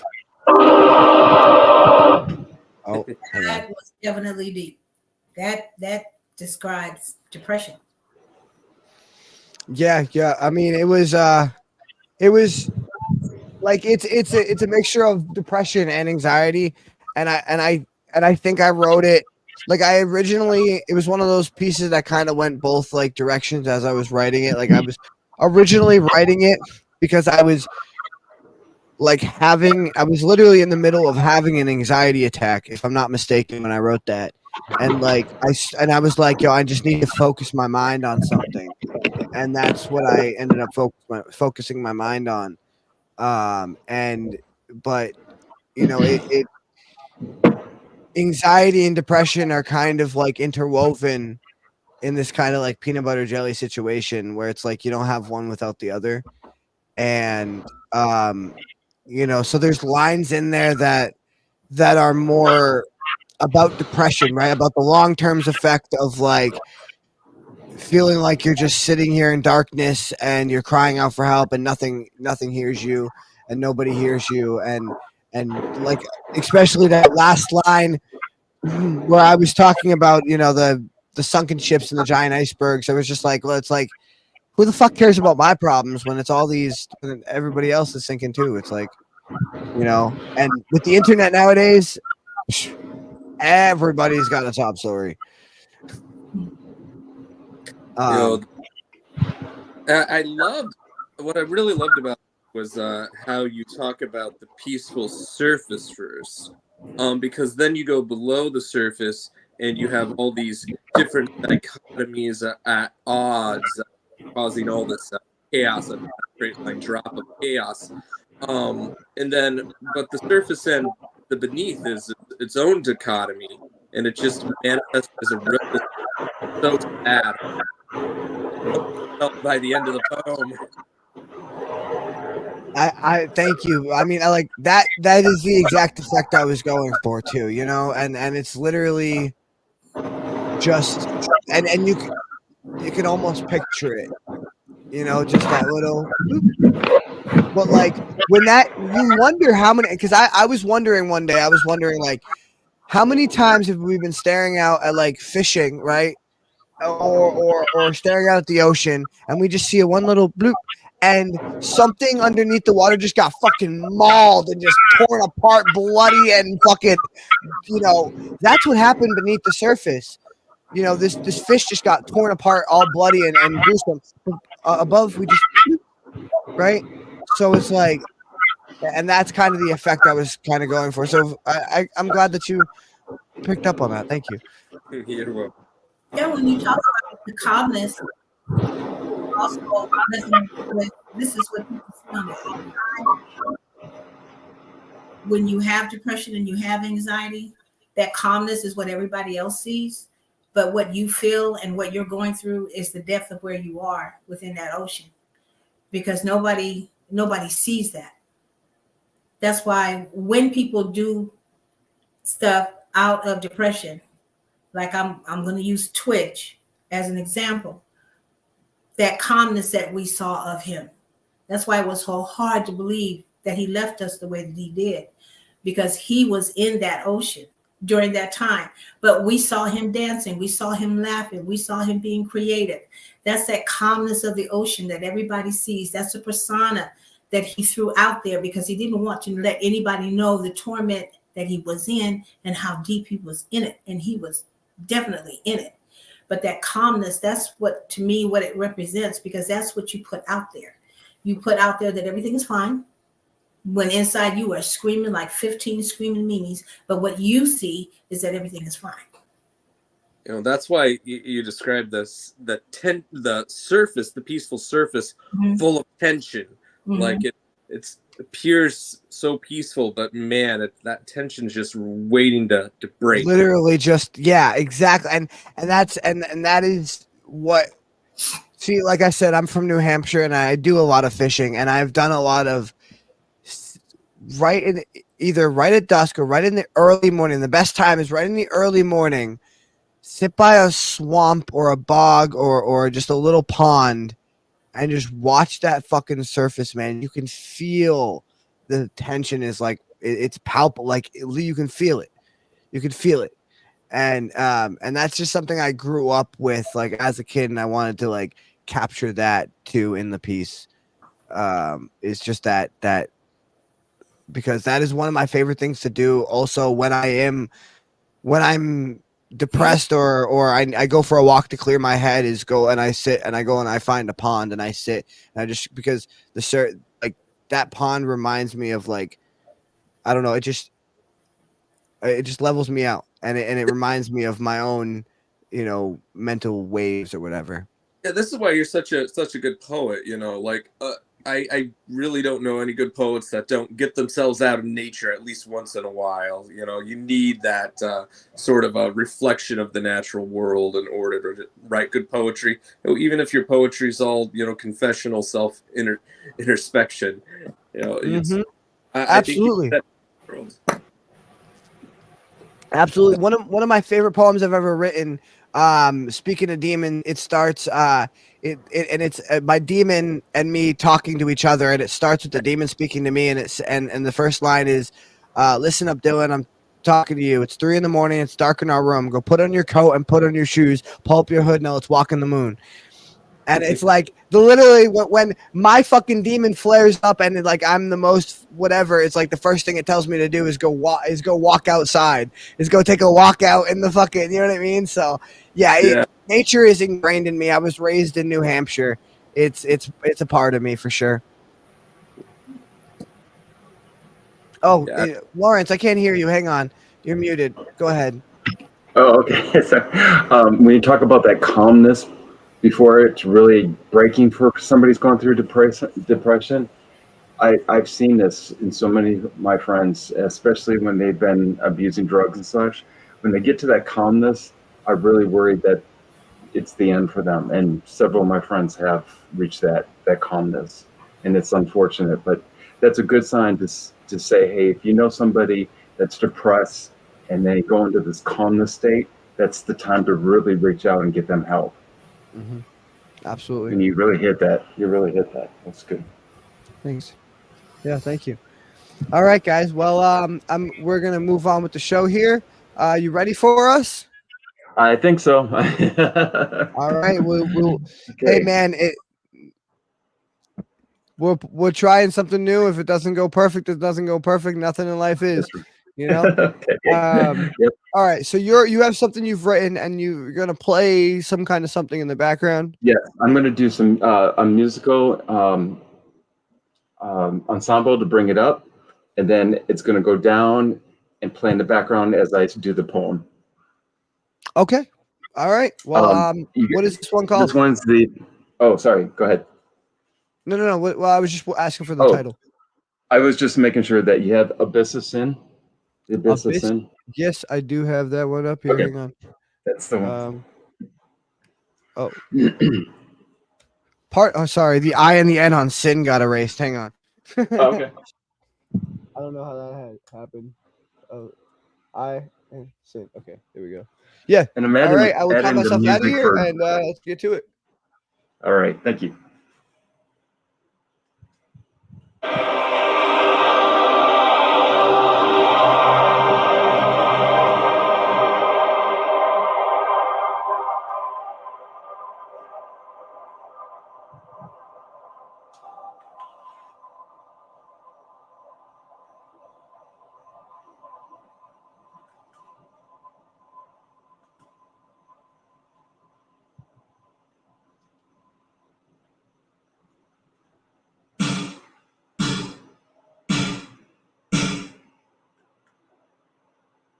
Well, that wasn't the one I wanted. It started out the way I wanted it. Oh, here we go.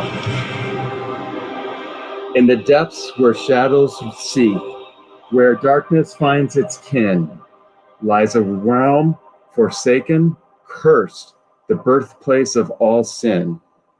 Echoes of damnation's cry, a symphony of dread, chilling screams and whispered lies, where angels fear to tread. In this void of darkened hearts, where virtual meets its end, Trying to do too many things here. Sorry, I don't have an answer for that. The serpent's coils around the soul, where light can't dare descend. Crimson tears and sulphur's breath, the air with its malice thick. In the silence I'm of the not quite sure how damned, to help you with that. the clock of doom does tick. A church of blasphemy and fire where pity portrays hymns of woes and agonies where innocence is frayed.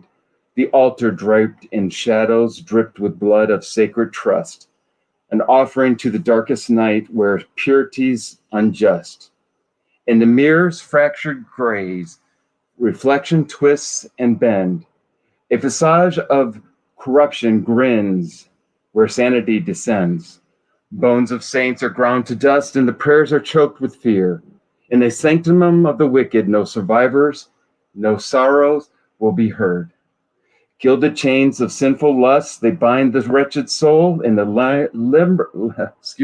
in the labyrinth of torment where blackened rivers roll. Each desire, a dagger's thrust, each acts as a deeper scar. In this hell of mortal sin, redemption seems so far away. From the pulpit of despair, the preacher's voice intones a litany of fallen names carved deep in the granite stones. No absolution in this place, no light to cleanse the stain. In the abyss of darkest sins, only suffering shall reign. So heed the tale of this shadowed doom of darkened vile domain, where every sin is magnified and virtual meets descend. Beware the path of treachery where evil whispers wins, for in the end, the soul is lost to the abyss of sin.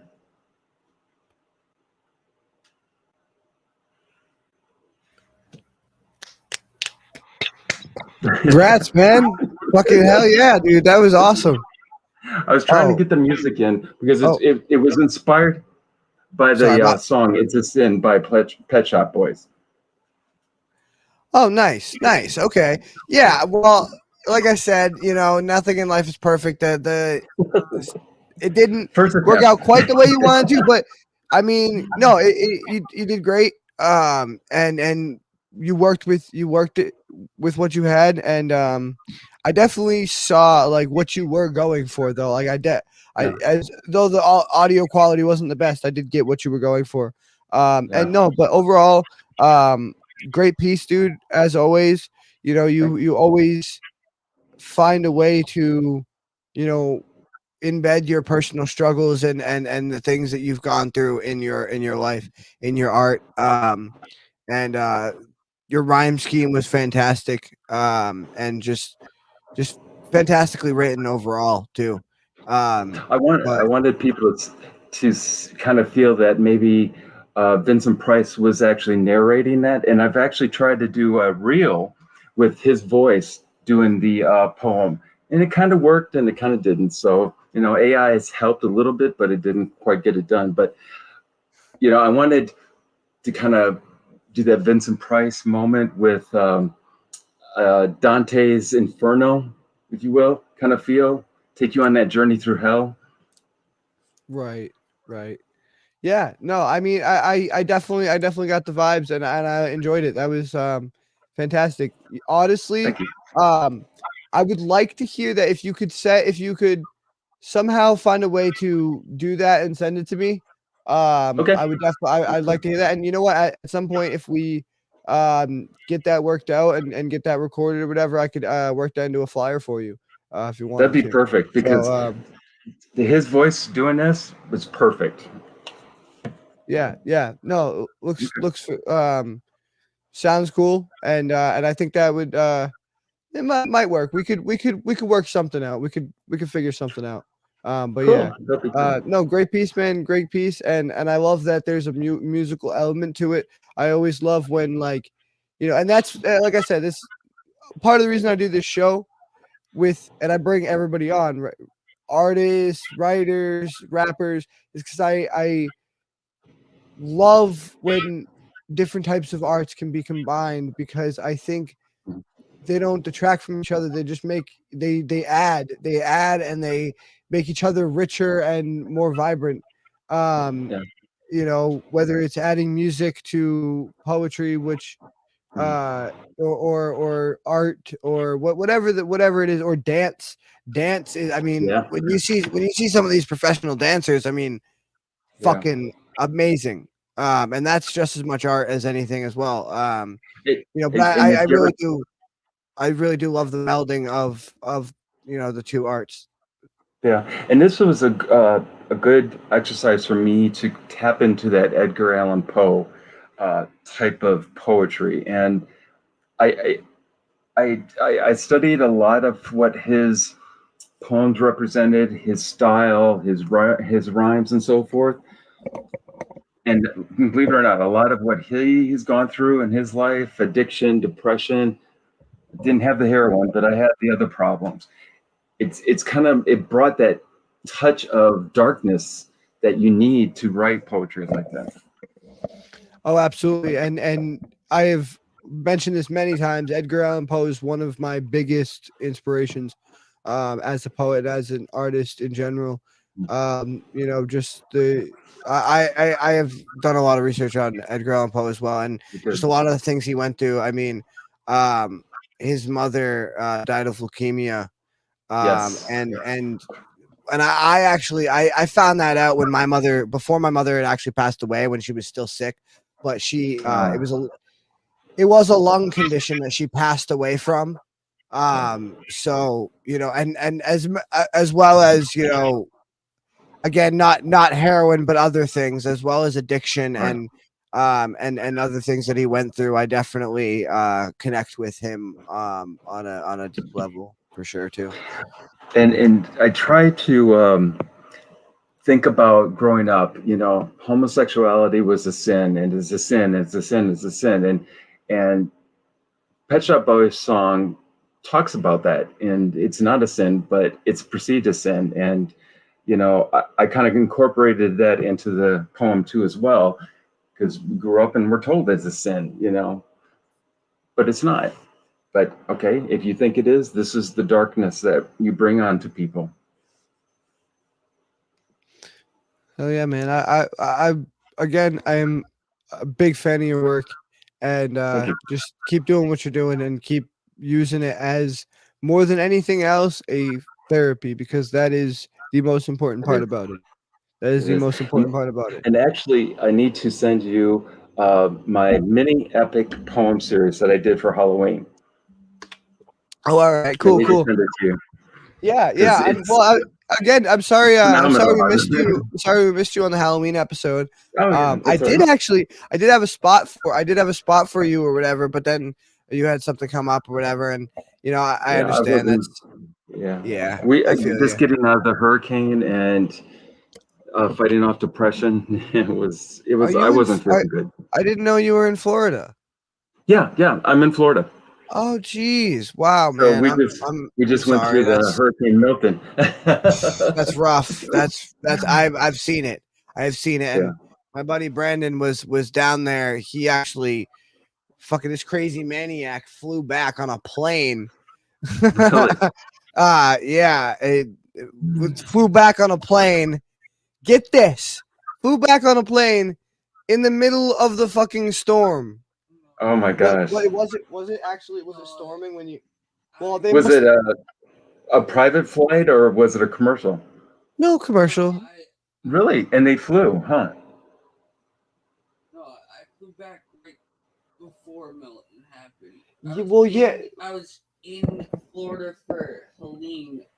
Oh no, he was in Florida for Helene, not Milton. Oh, okay. Helene was the one before that. Yeah. Yes. Okay, yeah. I've been He through was 2 hurricanes this year, so Helene and Milton. back to back, back Yeah, to back. I mean, yeah. Helene. People are still recovering from Helene. What do you mean? Like, Oh, yeah. And they're like, we didn't get what do it you too mean? We just had Helene. bad. And we didn't get it It shouldn't be that bad, joking but about it. yeah, It is very tragic, and honestly, it my is. heart goes out to everybody who lost their fucking homes and Yeah. you know, family members too. So I don't really That's I don't okay. know. Is there a large, like, is there a large death toll from these last two hurricanes or? Um, actually, Helene And for the impact on Florida was, I think, less than 20. It was mostly in Okay. North Carolina. Oh North wow. Carolina had like 50 deaths. Yep. Wow. Oh And geez. Milton wasn't as many deaths again in Florida, but I think it impacted more into Georgia and South Carolina.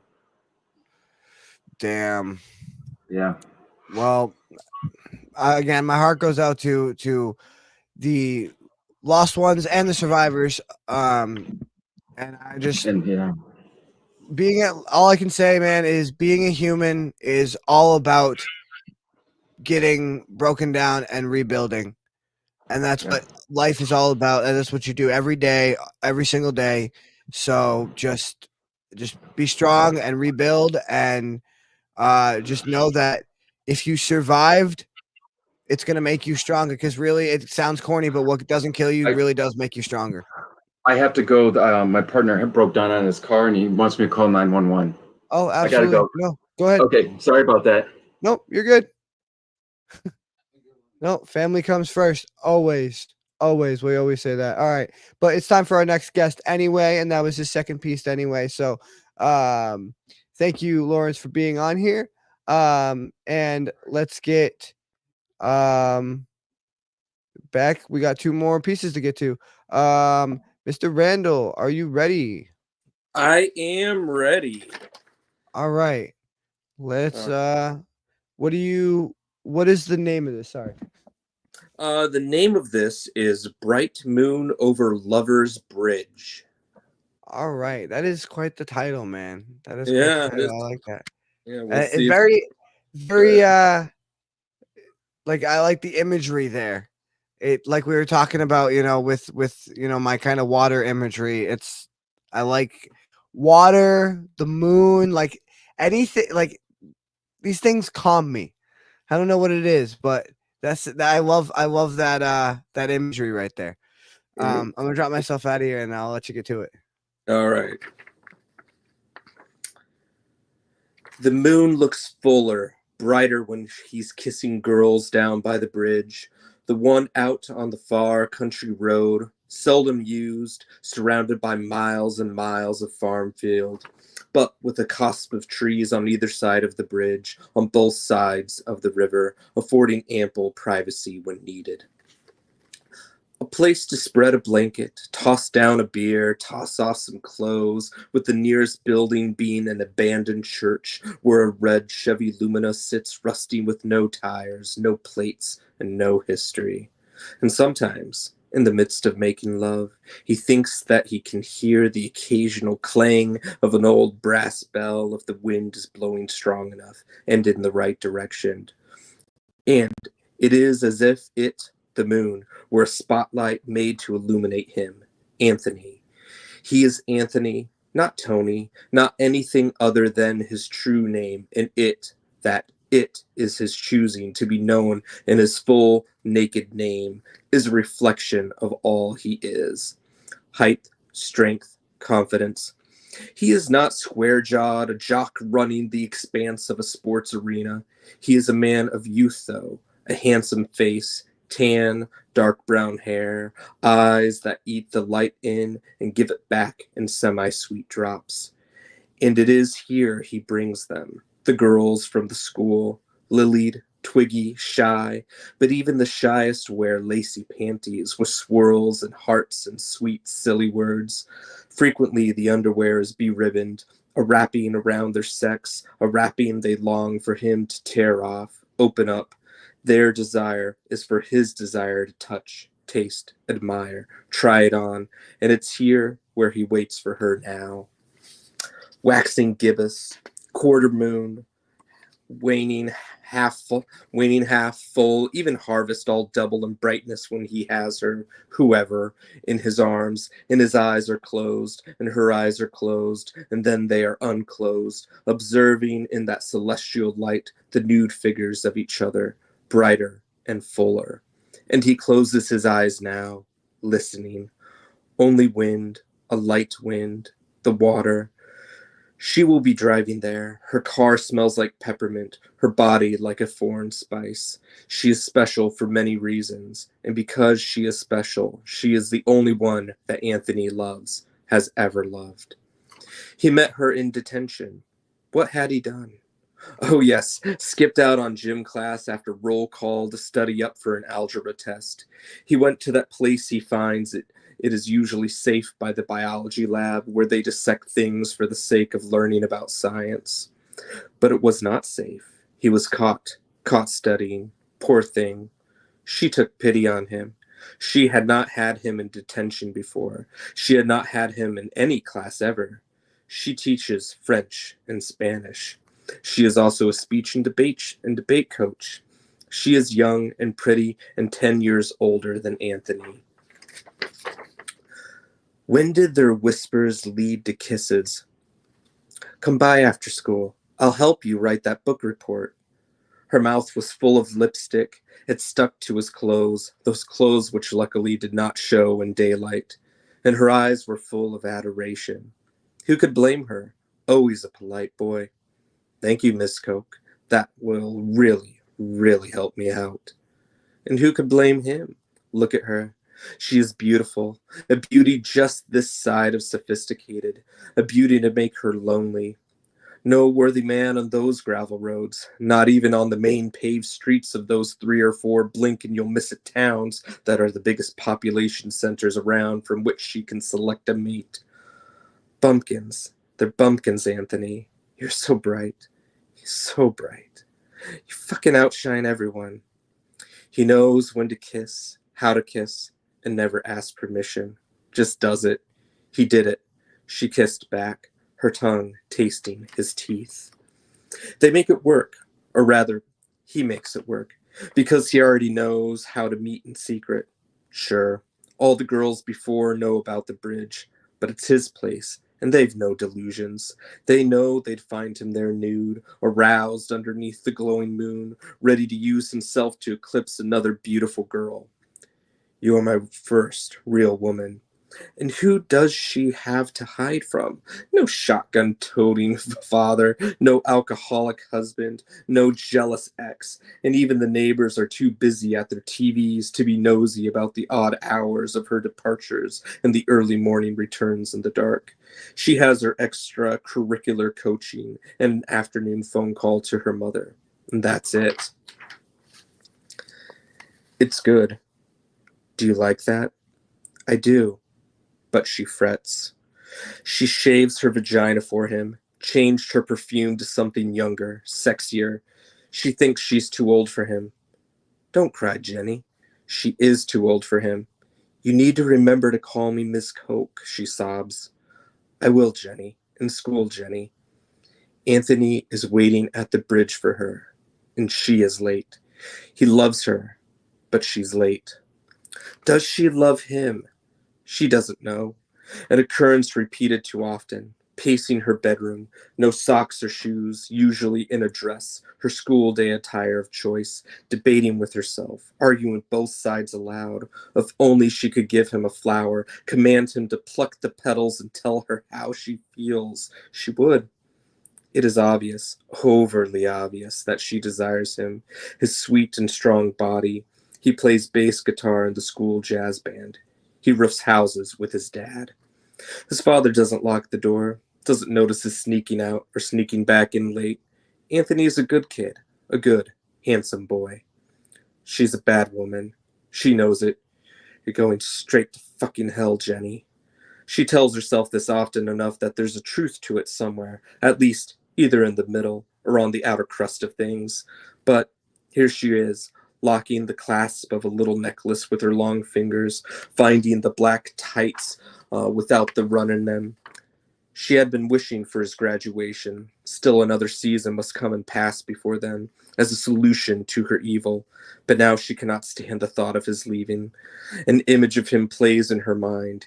He is capped and gowned, walking away with the diploma in his hand, surrounded by family, by friends, and she is stuck on the other side of the auditorium, unable to move, and he is not looking at her. She hopes constantly she won't have to kill herself.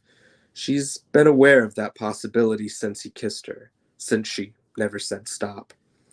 Anthony is waiting for her, and the moon is on hold. Does he know where this is going? Does he care? If she desires him, then he desires her more. I want you. I need you. He got her out there, and then he gave up the other girls.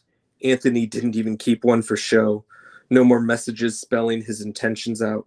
He tossed the elaborate handwritten notes with a place and a time and a yes and no checkbox, a throwback to his grade school days, a thing he sometimes did, a thing too cute to check no to. The girls adored it, died for it. He always had one on hand, just filled in her name and a time. It was a tactic that always worked. He didn't use it on Jenny. She doesn't know about his notes. He's ashamed of their childishness. But it's now in the past, abandoned. He's abandoned himself to her. Does she know it? Anthony. Jenny, how long can we keep this up? I'm not tired yet. You know that's not what I mean.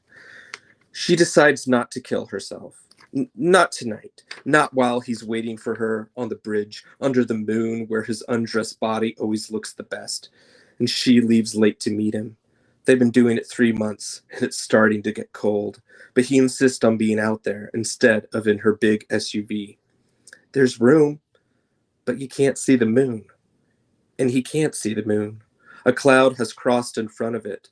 But then her headlights, he knows them, square and yellow, appear. He waits. The moon will come out. It does. It does just when she steps out of her car and onto the bridge.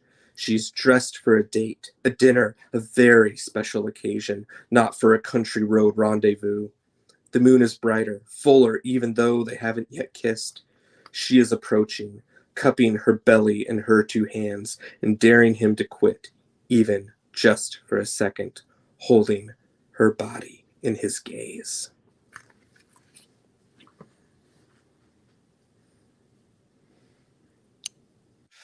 I'm gonna echo Brandon here. He just said "damn," and I agree. Damn, wow, that was good, man. Yeah. The first thing I want to say is you have such character depth. Hang on. Excuse me. The way you write your characters is fantastic, and the way you really like draw me into the world and the mentality and the psychology of your characters is just fucking fantastic. And your word choice, and I think that's more or less what Brandon was commenting on there at the end is it especially that last line too. Just you felt such anticipation. You felt the intensity. You felt the anticipation, and then your word choice, like at the end, like you said, daring him even for a moment to stop holding her body with his gaze. Is that what you said? Yeah, exactly. Fucking fantastic word choice, man. That was just so elegantly done, and it just made you feel. It made you feel it. You were there, or at least I was, and yeah, Brandon agrees with me here. So yeah, that was fantastically written, dude. Amazing. Well, thank you. So a nice dark autumn vibe for us. Oh yeah. No, I really, and again, that's the other thing too is not just as terms of like the feeling that the characters are feeling, but I was also there in terms of setting. You really set the setting and you really set the mood of the setting. And yeah, it was the perfect autumn night story. And hey, look at that. It happens to be an autumn night. So yeah. I mean, yeah, fantastic story, man. And couldn't have picked a better time of year to do it for sure. Yeah, if you reread it, there's a link on my website to where it was published. I think it's one of the issues they have free on their website. You can find it. Anansi Archive published it in 2021. Oh, nice. Yeah. So, yeah. But again, authorgreen.com. If you're curious of reading anything I've written, so many publishers put stuff up nowadays. Anyway, yeah, I thought it was kind of a long one maybe to read for the podcast, but I'm glad that No, that is by far not even close to the longest. I think it was not even last week that we had somebody. It was Jack on our Halloween episode. We have a guy from Lithuania who tunes in at 4 a.m. in the morning to read this book that he's been writing called Pyromancer's Destiny, about this fucking, I don't know, like it's like medieval fantasy, and this dude like loses the use of all of his limbs and he becomes like a fire pyromancer, and it's just such a dope story. And he tunes in at 4 a.m. his time to read it for us. And last week he read 5 or 6 chapters, and I let him read for what, half an hour, Brandon? Yeah, it was fantastic. Okay, well, I won't be so persnickety about length, I guess. No. Congratulations on the publication, and yeah, fantastic story, man. I'll bring Nasira up here real quick to see what she thought about it. Oh, the fantasies of a young man and his teacher. That is something he is never going to forget, ever. Oh boy. Yeah. Engraved in his brain from now until doomsday. It's going to be something, as an 80-year-old man, he's going to look back and smile about. It's a trip. He can be like, son, let me sit down. Let me tell you a story. Well, let me. Did anyone catch the last line? The insinuation. She is approaching, cupping her belly in her 2 hands. I did catch that, and I was Yeah, insinuation that maybe one interpretation is she may be pregnant. That's what I was wondering too, because like it wasn't inferred up until that point, so I didn't really know what conclusion to draw from that. Because sometimes, you know, women will just like, because I thought that was a little odd of a choice when you said that, right? Because sometimes women will just, you know, just like, you know, like put their hands like right in front of them as they walk forward, like just like this kind of thing, you know, cross their fingers and just in front of it, or whatever. Like so I was trying to picture like, how is she cupping her belly, and I was like, so she's so the idea is, if you analyze it, and of course I wanted to leave it kind of open-ended up to interpretation. She's got on a tight, you know, cocktail dress now instead of her usual attire. So if she's showing, you'd be able to see it even early on as the idea. So yeah, I like that. I like how you just, you know, work that in there with a little bit of just a little bit of subliminal messaging. That's fantastic. That was good. That was really good. It's crazy. When I was coming up, we girls would have crushes on our teachers. I had a crush on my science teacher. Yeah, and I had one on my math teacher. We had a kid in our class who had a crush on our elementary school teacher, and when she got married, he threw a fit in the classroom. Her fiance came to this room and proposed to her in front of us, and the kid just went berserk. He just, no, you can't have her. You can't take her. I mean, he seriously nutted up crazy. in the classroom. Wanted to fight him and everything. Like, get your hands off of her. You can't give her that. Oh, it was a mess. Oh, okay. That is a little far. That's like extreme mental illness far. And don't get me wrong, like I have mental illness. I'm not making fun of mental illness, but I hope that kid's doing okay. I hope he got the help. I hope he got the help he needed, because that's not psychologically that's not psychologically sound. You wouldn't talk to her. That's your kid.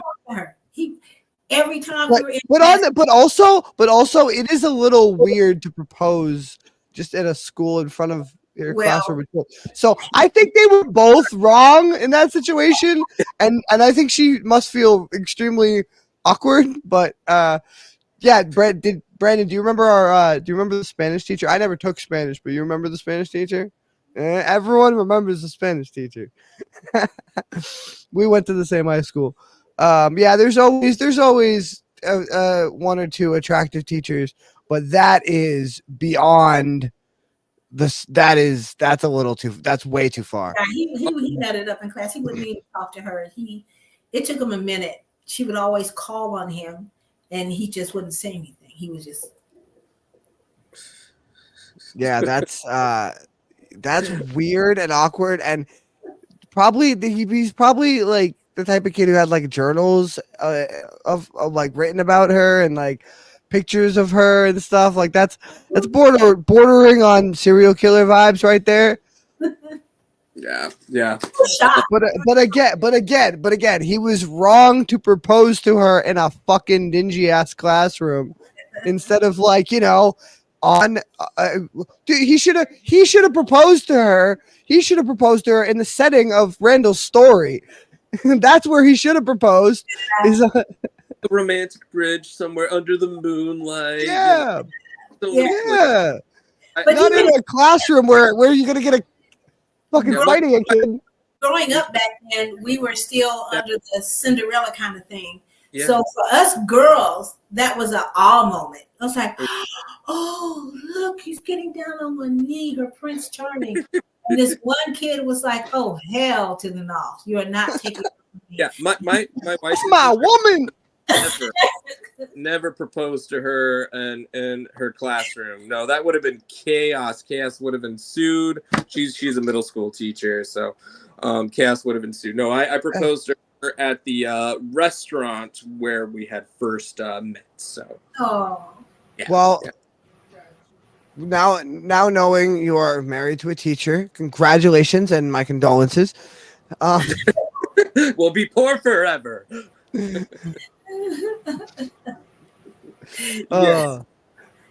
Yeah, that was good. That was really good. Fantastic. Well, thank you for being here, man.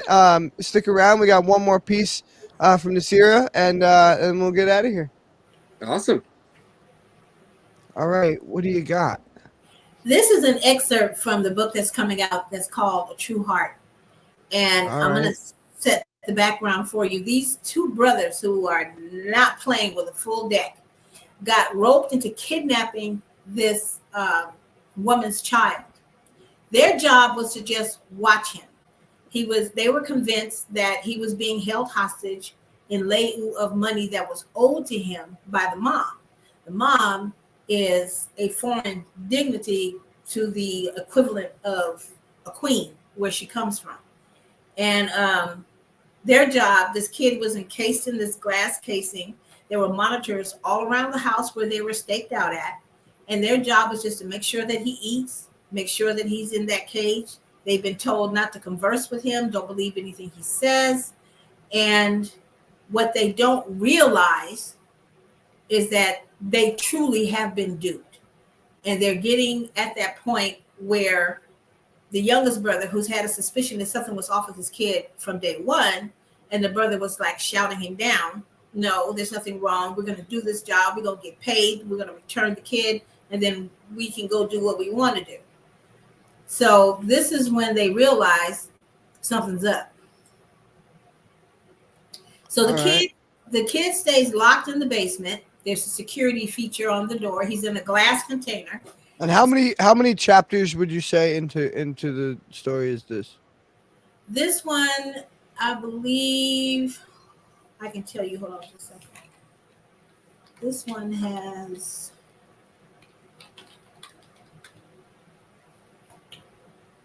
24 chapters.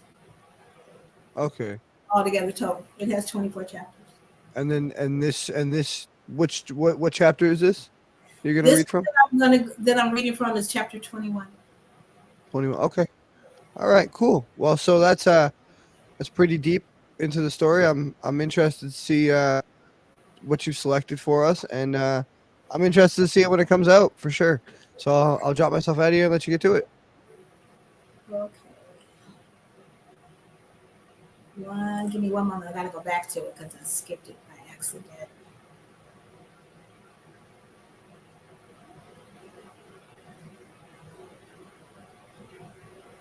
Oh, I passed it. Hold on just a second. Give me a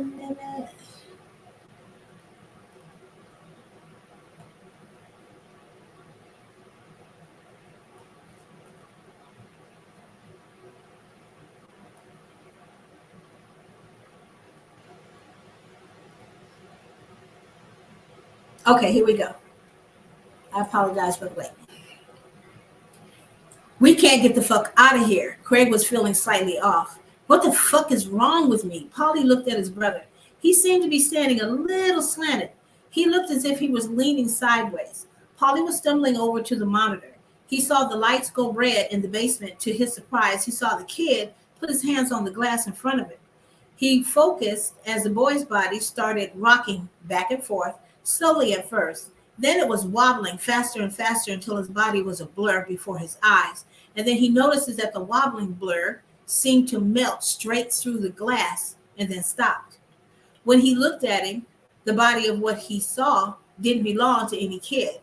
Polly was frightened out of his mind. That thing looked right up at the monitor and began to float. Craig! Polly held his hand out to his brother, who had trouble finding it. He blinked his eyes. His mouth hung open.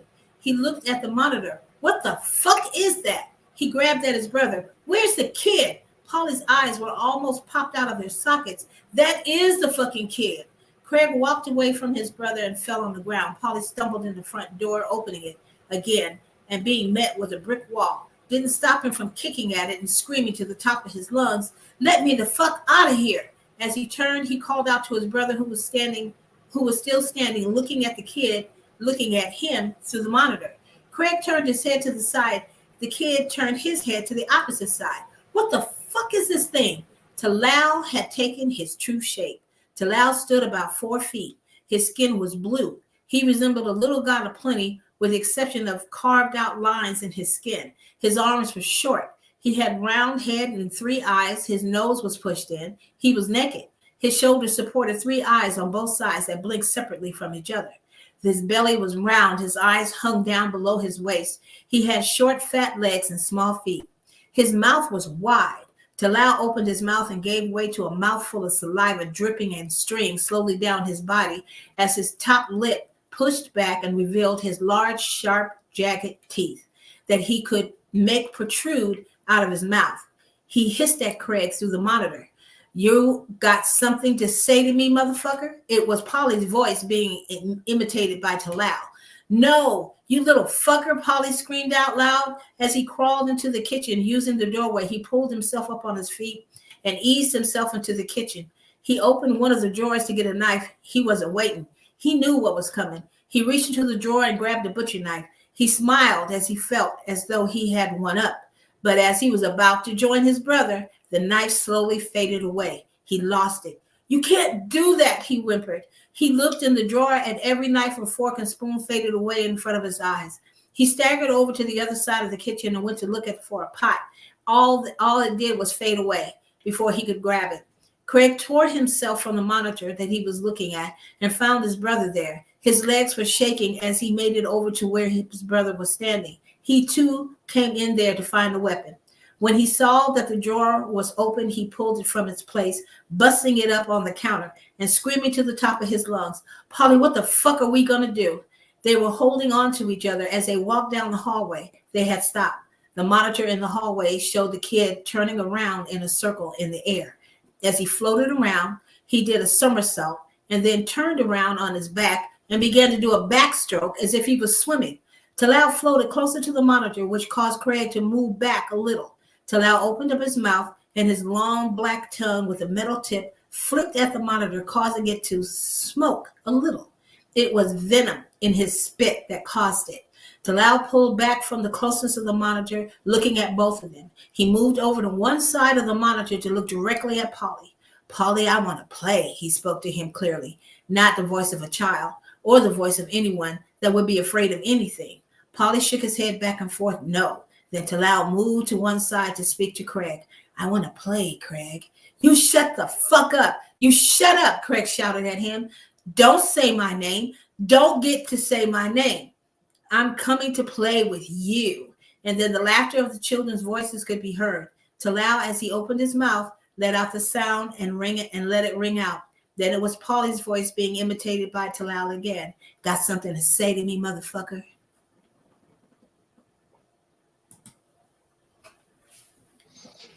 Damn. I like that. That was dope. That was dope. And you know, I mean, you are very good at writing like action scenes and like, you know, high intensity, high stakes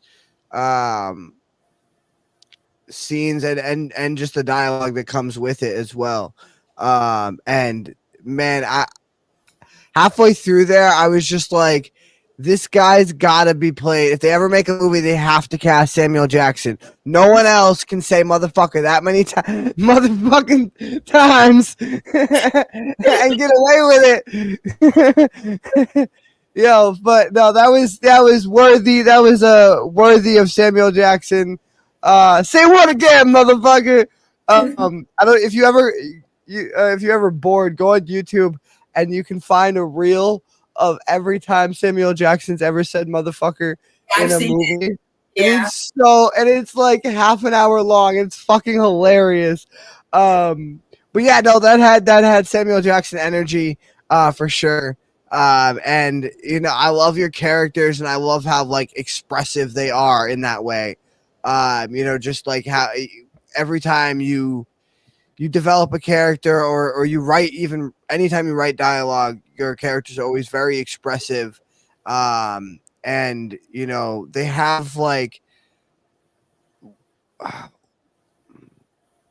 my writing teacher used to call it something and I can't remember what he used to call it, but it was something to do with Mark Twain, like, but the concept or whatever is that he tried to teach us was he was teaching us about dialogue, and Mark Twain had a very interesting dialogue, and obviously a lot of the stuff he said you can't say nowadays. It's incredibly racist, but if you've ever read his books, each character has their own distinct dialect, and dialect and dialogue are two different things. And I think that not a lot of authors put so much focus into dialect, and man, it can really change your story and make it so much more vibrant and visceral when you have each character having their own distinct dialect. It really brings out, you know, it brings out the characters and makes them pop off the page more. And I that's what you've done here, and what you continue to do in all the pieces that I've seen so far, that you've read on here, is you just have a knack for writing very distinct dialect. And yeah, I really enjoy it. Really enjoy it. And it again, with the fantasy with the fantasy elements, and just, I mean, it has everything that I enjoy in a story. It really does. So just I love your stories. I really do. I really do. Great piece. And so, do you have like a estimate when that is coming out, or is it still far down the line? She's already got the copy. I'm just waiting on the artwork to come out to me, so that'll probably be around January when I get the cover art, and then she'll do like she always does. She'll send me the rough draft and give me 3 days to clean it up. And usually within that following week of me going through that rough draft and approving everything, it's usually out. She don't waste no time. And my editors are always glad, because I actually, when I'm done, I go back and read it out loud to myself so I can hear what my readers hear. And if I have to make adjustments, I'll go ahead and make them, which makes it easy for her to do the editing. It doesn't take her that long, because once I do my editing and I send it over to her, she's like, okay, I'll give that to you in about 4 days. And then I'll go ahead and click, it's done, and send it back to her. Then with a week after the cover art, it's out. Nice. Well, I can't wait for that, and I'll definitely check it out when it comes out. And I encourage everybody else to go check it out, as well as all the other books that you have out right now on Amazon. I believe you have other vampire books out as well, right? Well, Kidra is the first trilogy that's ever been written about a bloodborne daughter of Dracula from Africa. So she's the Right. Daywalker. And then we have The Longing, which is a fashion model who falls in love with a werewolf and the decision she has to make about that relationship. Then we have The Liar, which is a man who married 4 women and they all find out about each other and how they got together to teach him a lesson. So, yeah, it was pretty bad. And then we have Malady of a Frankenstein, where we have a descendant of Victor Frankenstein, which happens to be Victoria, who has had death just take too many things away from her that when her girlfriend gets murdered, she decides, death ain't always got to win. And the steps that she took to follow in her great great grandfather's footsteps, where I love that.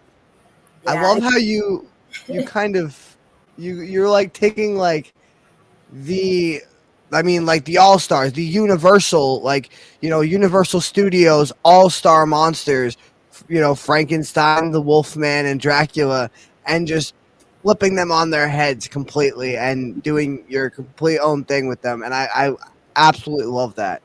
And I've said it many times before. And I think I said it last week on our Halloween episode. The classics are classics for a reason. If it ain't broke, don't fix it. Werewolves, vampires, they make good stories and they sell. They're, you know what I mean? They're always going to. I think it was Jack I was talking to about this because he had a character that was a princess who was cold-hearted and expressionless most of the time, and who also happened to have ice powers. And we were all like, well, that sounds a lot like Elsa, of course. And he did not realize that when he was writing it until after that. But I was like, listen, man, they didn't come up with that idea either. The Ice Queen has been a story for hundreds of years. They didn't come up with that either. Disney stole every movie they've ever made. Okay, so it's down to the artist who's taking the story, it's taking the core material to do their own thing with it and make it fresh and new and exciting. And that's what you do as an artist. So I am a big fan of anything Grimm fairy tales or any of that stuff worked into modern day fiction. I love what you do. It's just fantastic. Thank you. I want to bring Randall up here and see what he thinks. Hey man, what do you think? All right, well, this was super imaginative. When I read fantasy, I'm not really used to this kind of fantasy. It was so unique how you leaned into violence and chaos and uncensored vulgarity. So, what can I say? That was a trip. So, very good action. Thank you. The book this book is more humorous to me than my previous ones because of the brothers. They're just knuckleheads completely. They did all of this because they have this big property that was left to them at a trailer park that they want to turn into a brothel. That's their idea of making it rich. That's how stupid these two are. And they got just totally roped. We're going to make this money. We're going to open up this brothel. Yeah, we're going to be rich. Me, you, brother, we're going to do it together. And they're just nuts. And they had no idea that this kid was actually a plant. This is something that gets done every so many years for the sake of the child. So so they had no idea that they were being duped at all until it was just too late. I feel like I know a couple of guys like that. They always have some scheme to get rich, and they're gonna start a business or they're gonna do something on the side. And it either doesn't get off the ground or it falls. It's like every episode of Trailer Park Boys. That or just like a real like a grown up redneck Phineas and Ferb that are just like they're still at it after so many years. Like we're gonna make something great today, Ferb. We're gonna do it. And that's involved. He has arrested them several times, so he knows them. They're like a thorn in his side. So when stuff started popping off, and he was like, "Man, I hope it ain't these two. I really hope it's not." And he realizes that it is. But it's just the combination of the humor that I put in this one. The writing, it just cracked me up the whole time. Because Craig and Polly is just not there. They're just not there. You're going to take all this money and open up a brothel at a trailer park. Oh shit! In California, you know what I'm saying? In the upper desert, this is what you're going to do with the money. And they were so humorous for me. I cracked up the whole time these two were together. But I really felt sorry for them when Talal changed because they were really, really scared. They had no idea that this was going to happen to them. And it was like, I'm sorry, guys. You know what I love about you is you get so invested in your character. And we were talking about this earlier, how they pop off the page and become real people and they kind of go their own ways and do their own thing. And you kind of, you're less pulling the strings and more attached to them, as they pull you. And I think that is the best way to write any story. In fact, and I think that I think it was last week or I probably something else I was talking about with Jack, but it is when you are able to actually no, it was Patricia.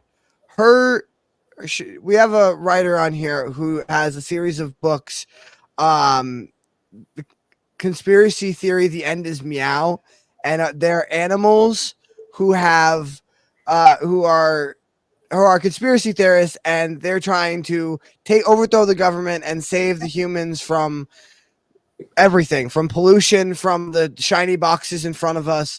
And there's at the leader of the pack is this cat named Chester, Chester the cat, and Patricia often says that she forgets that Chester's not real. And I just think that's amazing because that is the best way to create a story. That is the best kind of story, is when you like they're just your little friends, and I love it. Ever dreamed about their character? I in the big novel I've been working on for like forever, I had a dream, and there's a character there from my novel in the cafe, and wow, it was crazy dreaming about someone that I'd written. Yeah. J.K. Rowling says she came up with Harry Potter dreaming on a train. Yeah.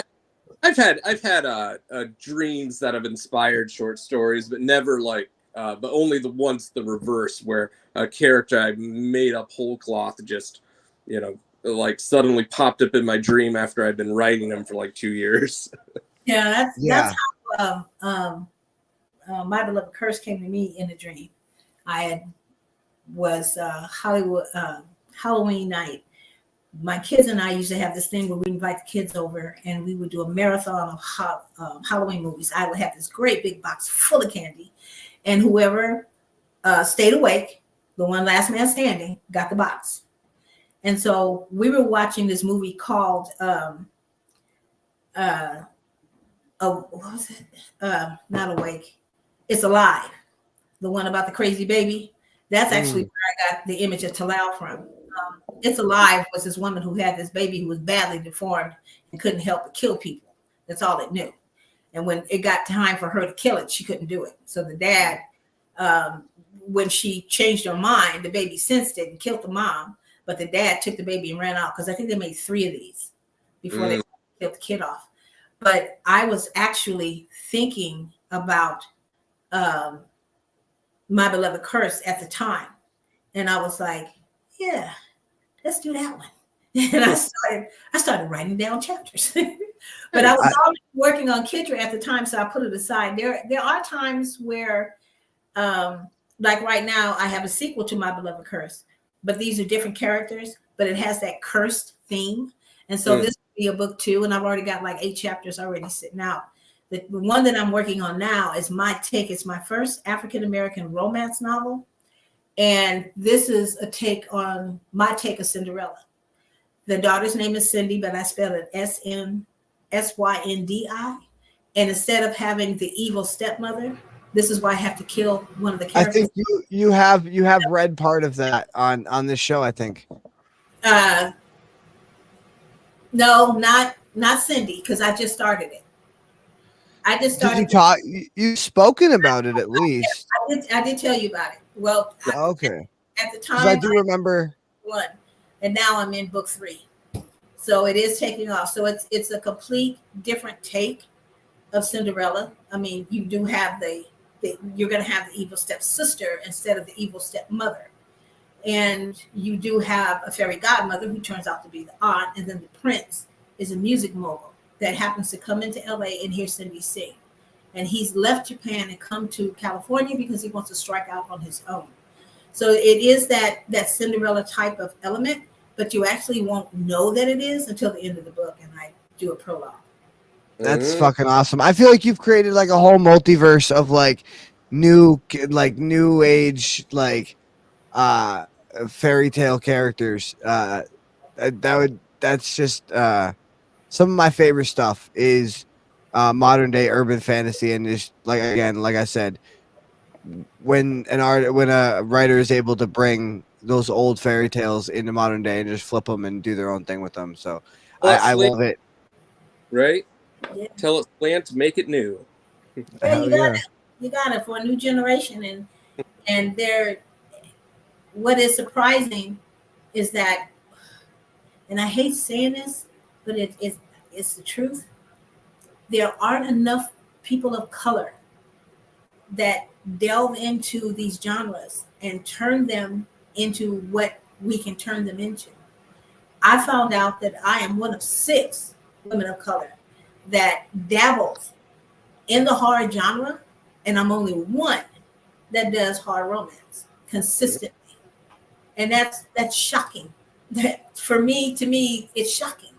But it's the truth, because we don't get the opportunities, and I'm sure there's some out there, but it's like if we don't go to a Black publisher, you will never see it. That's sad, but it's kind of an honor to meet you, though. And I've been turned down. I've been rejected 175 times by just about every publishing house you can think of. And Christine saw me and picked me up, and now I got an award.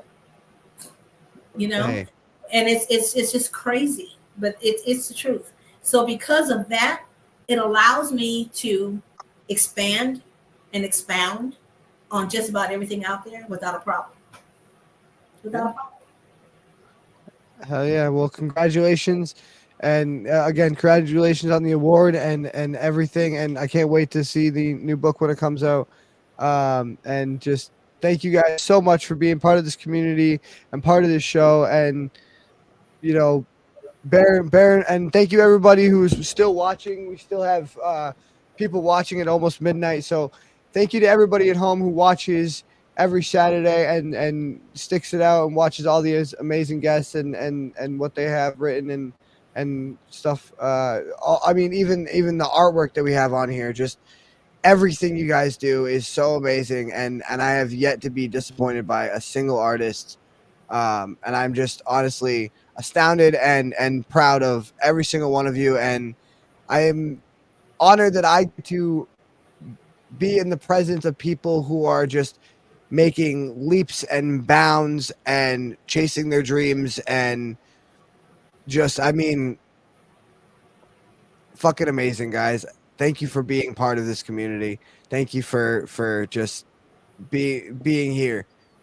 And sharing yourselves and your work with me and with the world.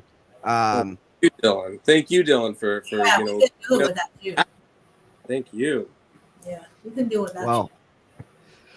That's what that's the goal. That's why no matter what is happening or how hard the scheduling gets, so I sit my ass in this chair every week and I try to open up at least, if nothing else, a dialogue and a discussion, because I think we need that. We need to discuss everything, whether it be, you know, more women of color dabbling in, you know, fantasy and horror and romance, or whatever it is. Like, that's the most important thing about this show for me, is that I can bring a bunch of people together and we can talk about anything, and we can open a dialogue about anything, and just really be open. So thank you for guys for being part of it, and I'm glad you guys feel comfortable enough to come share your work with me. You're welcome. Have a good night. Have a good night, everyone.